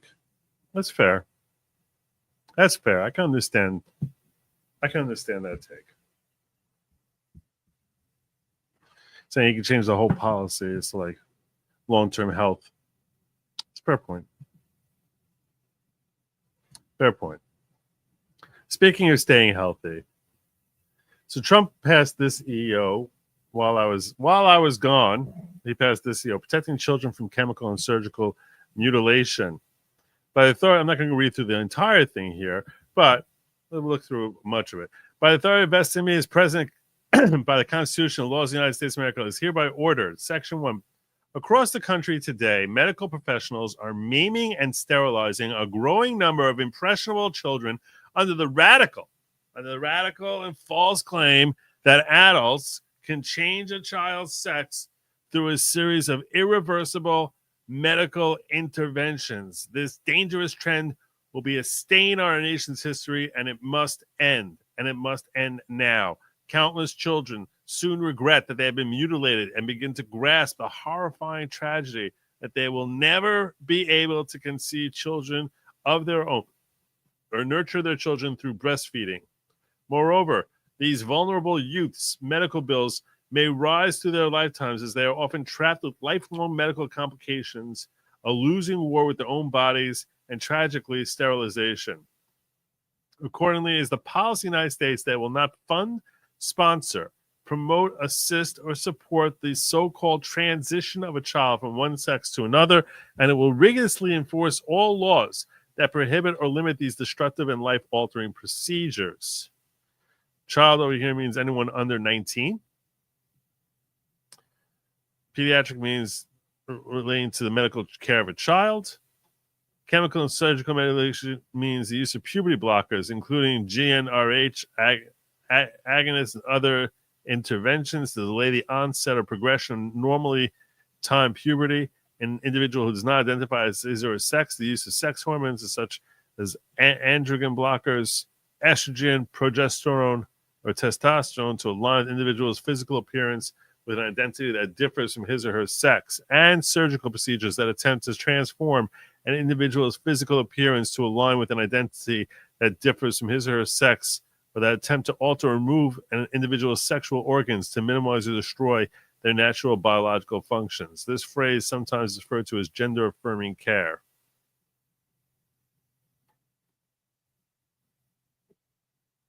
So, it says the blatant harm done to children by chemical and surgical mutilation cloaks itself in medical necessity, spurred by guidance from the World Professional Association for Transgender Health, which lacks scientific integrity. In light of the scientific concerns with the WPATH guidance, agencies shall rescind or amend all policies that rely on WPATH guidance, including WPATH Standards of Care version 8, and within 90 days of the date of this order, the Secretary of Health and Human Services shall publish a review of the existing literature on best practices for promoting the health of children who assert gender dysphoria, rapid onset gender dysphoria, or other identity-based confusion.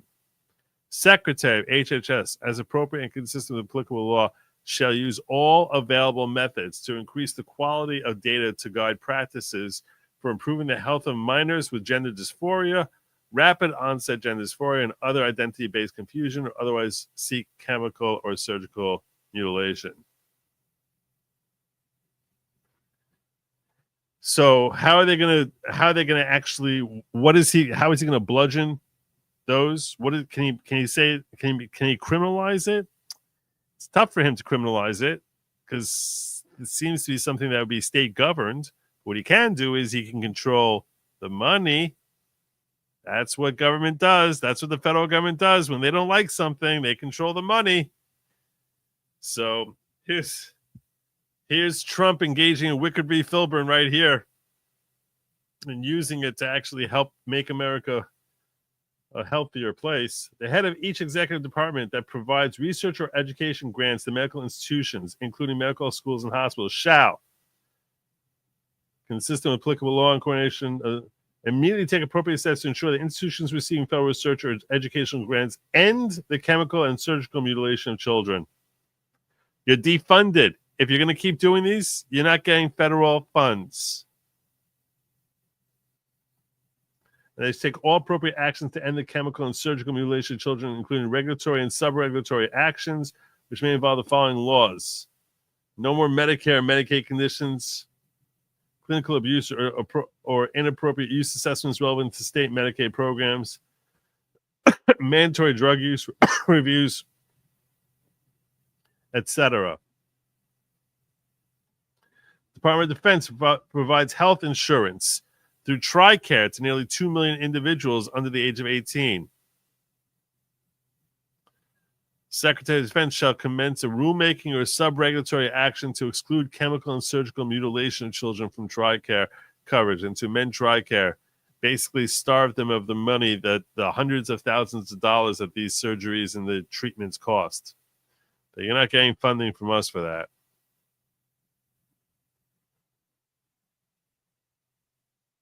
Also, the AG will review DOJ enforcement of Section 116 of Title 18 of the United States Code and prioritize enforcement of protections against female genital mutilation. So,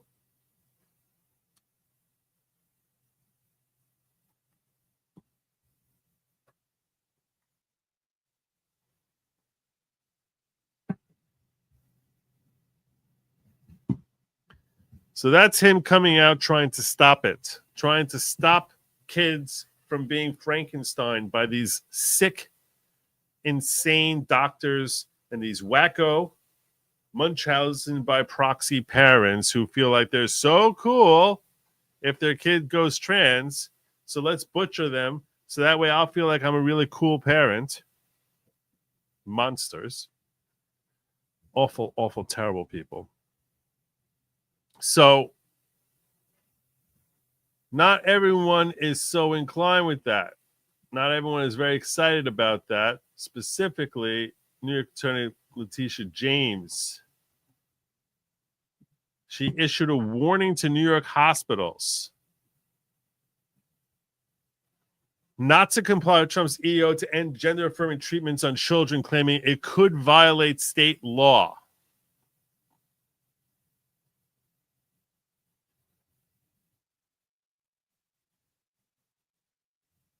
So Laura Loomer says, serious question. How the hell did Tish James become the Attorney General of New York while not knowing what the Supremacy Clause is? Let me guess, DEI. That got 16,000 votes. Okay.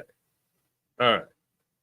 Let's talk about this. Let's spend a few minutes talking about the legal elements here, because I don't really agree with Laura Loomer's. The first thing everyone assumes is Supremacy Clause, which the Supremacy Clause she's referring to here is that federal law supersedes state law. That's true. That's true.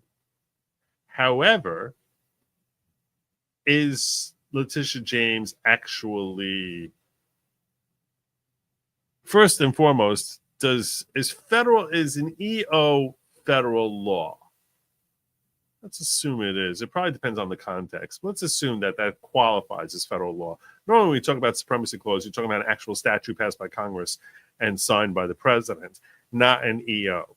Let's assume, for purposes of this discussion, that an EO does qualify as federal law and it gets the same qualifications as a Supremacy Clause protections. It's not really relevant in this conversation, in my initial assessment here. Again, I'm just back from vacation now. I landed 3 hours ago. So, and I haven't had any chance to really review the statutes on this particular thing here.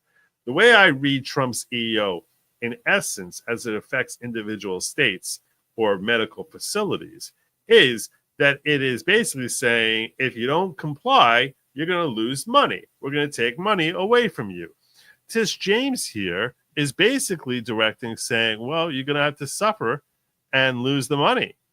She's saying, don't comply with the EO. Keep doing your gender-affirming care. Let's call it what it is, your gender mutilation care. Keep butchering those little peepees. Keep cutting up those girls' breasts and do what you got to do to make sure that these kids are as destroyed as any Democrat child they're hoping can be. Now,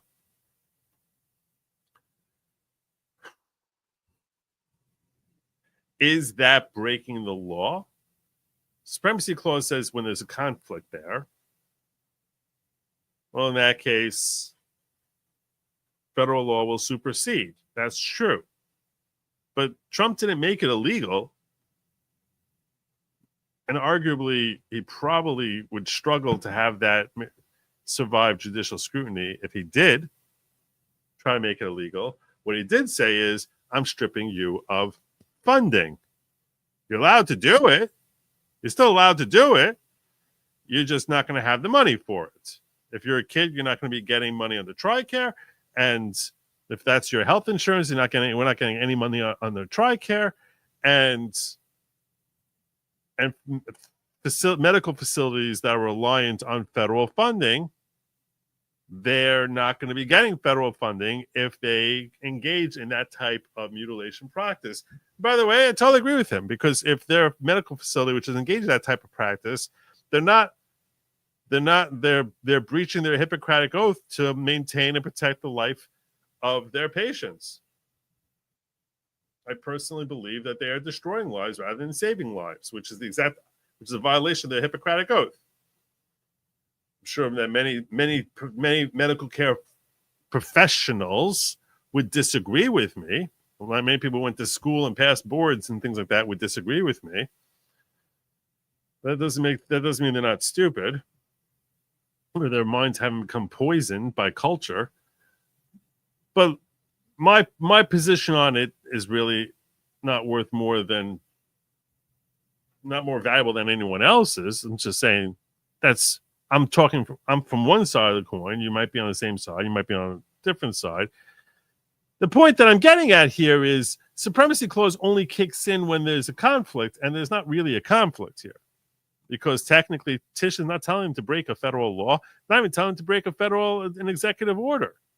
She's just basically saying, keep giving the care. You have to under New York law. You have to keep giving the care.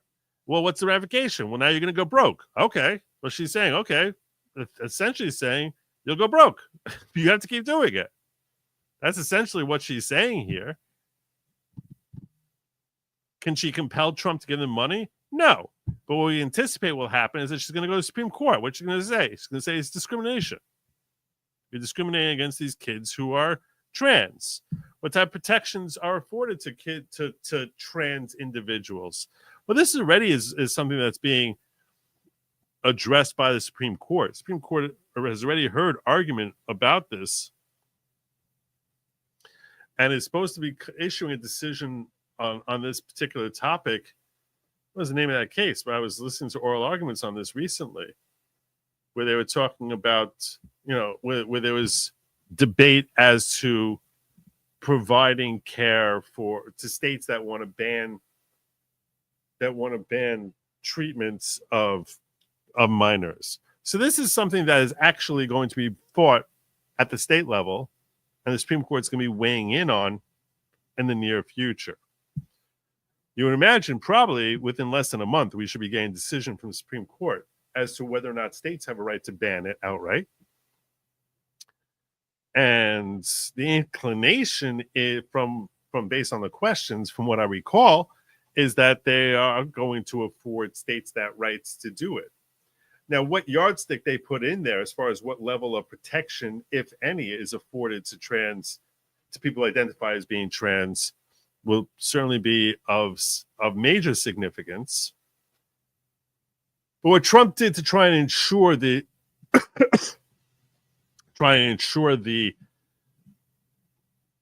legal legitimacy of this EO is he tied in, at the very least, a rational basis for what he's doing. In other words, he said, the reason I'm doing this, I'm not just trying to I'm not acting without any sort of reason at all, but that he's saying that this is that you're basically sterilizing and you're maiming kids, and countless children soon regret that they're being mutilated and the tragedy that's befallen them after they've gotten surgery. So this certainly seems like it would pass, at the very least, a rational basis test.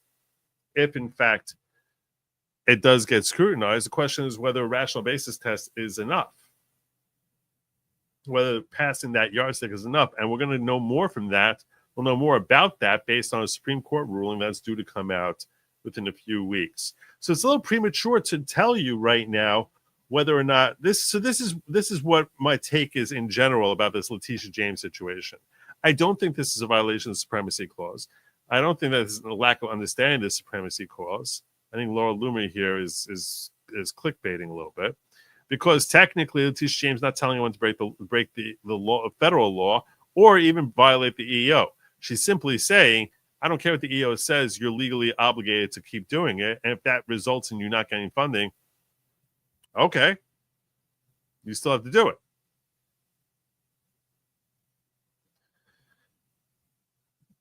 Under New York law. And the New York law is not necessarily inconsistent with the EEO. It's just simply saying that New York medical facilities are going to be getting a lot less money soon. That's all it really means. But that's not in conflict with each other. It just means this is the reality of the situation. Trump's not going to give me money, and the medical facilities in New York will keep doing these stupid Frankenstein surgeries. And then when Letitia tries arguing the Supreme Court, hey, this is discrimination. You have to you can't stop funding just because you don't like us transient kids.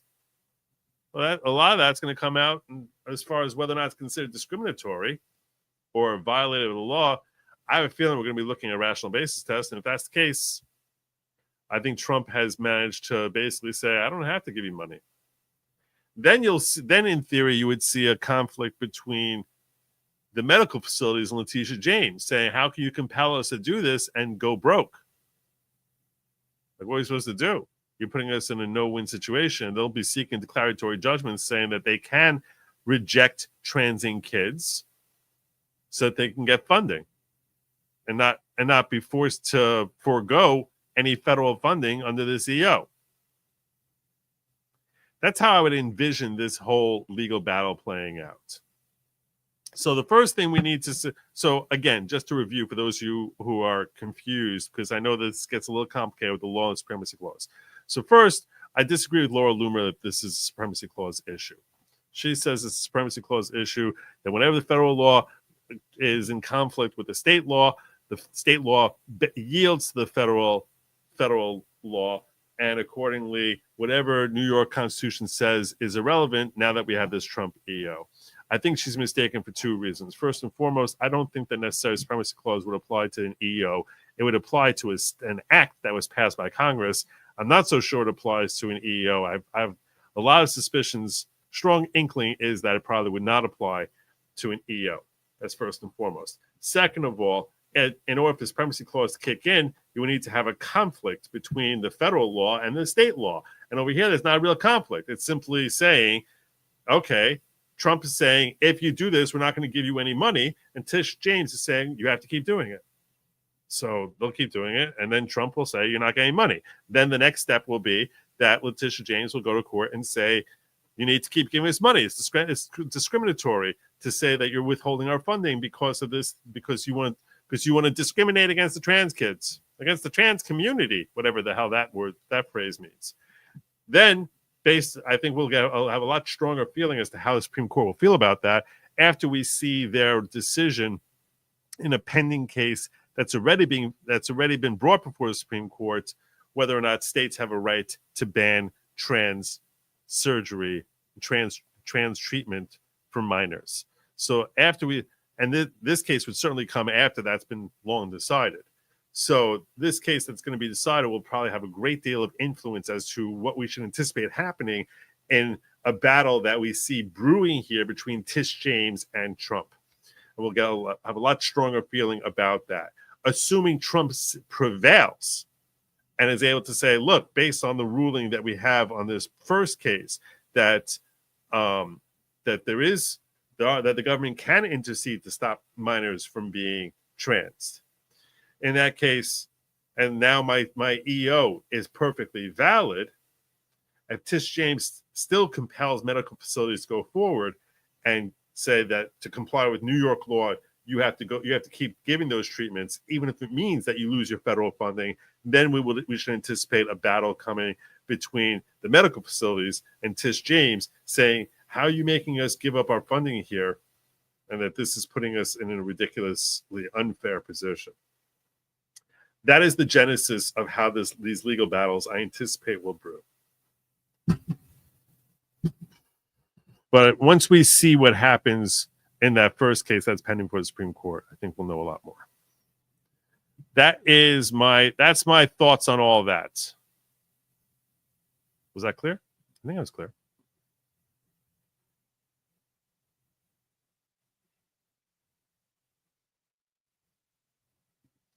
Yes, Chris Wright was confirmed today on Trump's energy secretary. So drill, baby, drill. Drill, baby, drill. Germany restricted gender transitions to over 18 years old in critical trials only.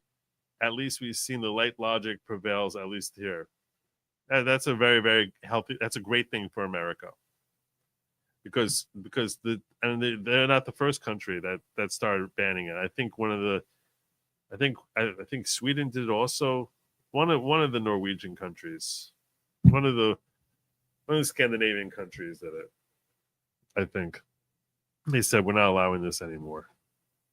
They realized that it's long term not healthy for the children who are being transitioned, which anyone with a brain would have foreseen that to be the case. But, so I'm happy that German kids are no longer subjected to that.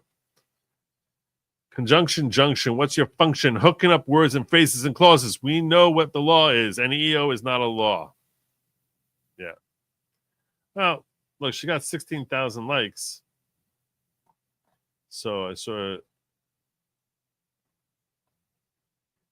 of wanted to clarify that I think she's just mistaken. She herself doesn't understand the law.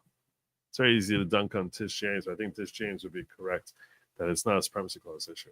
Looking forward to the side Tish James in cuffs. Yeah, well, she's a terrible human being. We just have to think that Laura Loomer's attack on her is incorrect. How would the first case on states being able to ban trans surgery bear on Trump's EO denying funding to New York but not banning the care? If it's New York law, then New York can pay for the surgery. So it's not paying for the surgery. He's cutting off federal funding to any facility that's doing it. If in fact there's some sort of protection that trans community is entitled to, imagine if Ed, think about it this way, okay? Imagine he was the monster, Trump was the monster that the left loves portraying him as. And he says, any facility which gives medical care to women of any kind, I'm banning them from getting federal funding. You could foresee that even if he's doing his EO, that you can foresee that certainly seems like a ridiculously unfair policy, which would be overturned by the Supreme Court, and that he would have to. And when you're talking about sex discrimination, so that would get intermediate scrutiny. So he said, I'm not going to give federal funding to any place that gives medical treatment to Jews, blacks, Italians, Hispanics, whatever. Fill in whatever ethnicity you want. That's going to be unconstitutional. That's going to be struck down. So if trans are any kind of protected class, in that case, you can say that perhaps if there's such a thing as a trans child, the question is whether trans child is a special class, but whatever. If he said anyone who gives treatment to black kids is not getting federal funding, that would properly be struck down by the Supreme Court. So if the Supreme Court deems that trans kids are some sort of protected class, you can see that this would be a violation, right? By the way, Germany makes the best cars. So many jokes. I have so many jokes. Oh my God, I have so many jokes. So many jokes. All right. We'll save that for another time. I'm starting to feel the tiredness kick in. The tiredness is starting to kick in. So it's time for me to start landing my plane. Did I cover everything I was supposed to cover? USA, Canada, Mexico, Senate. Yeah, I got it all. We're good. I'm good. All right, my friends. Time for me to land my plane. We're going to do this relatively quickly. So fasten your seatbelts. Make sure that your tray are in the upright and locked positions. As we come on in for a landing. Tomorrow, I do plan on some point tomorrow, probably tomorrow afternoon, I'm going to try and do a watch of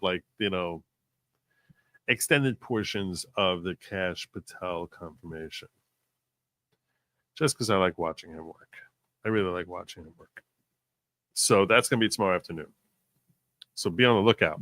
Be on the lookout for that. Notifications. Make sure while you're here, please like, share, subscribe, all that other stuff.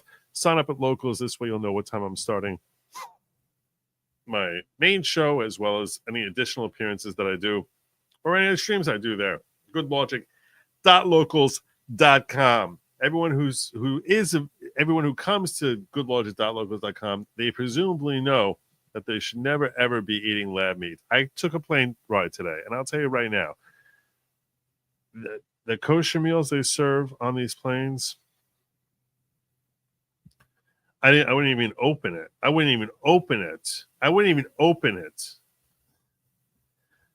Way back, veggie burger. I saw veggie burger, and I'm not opening it.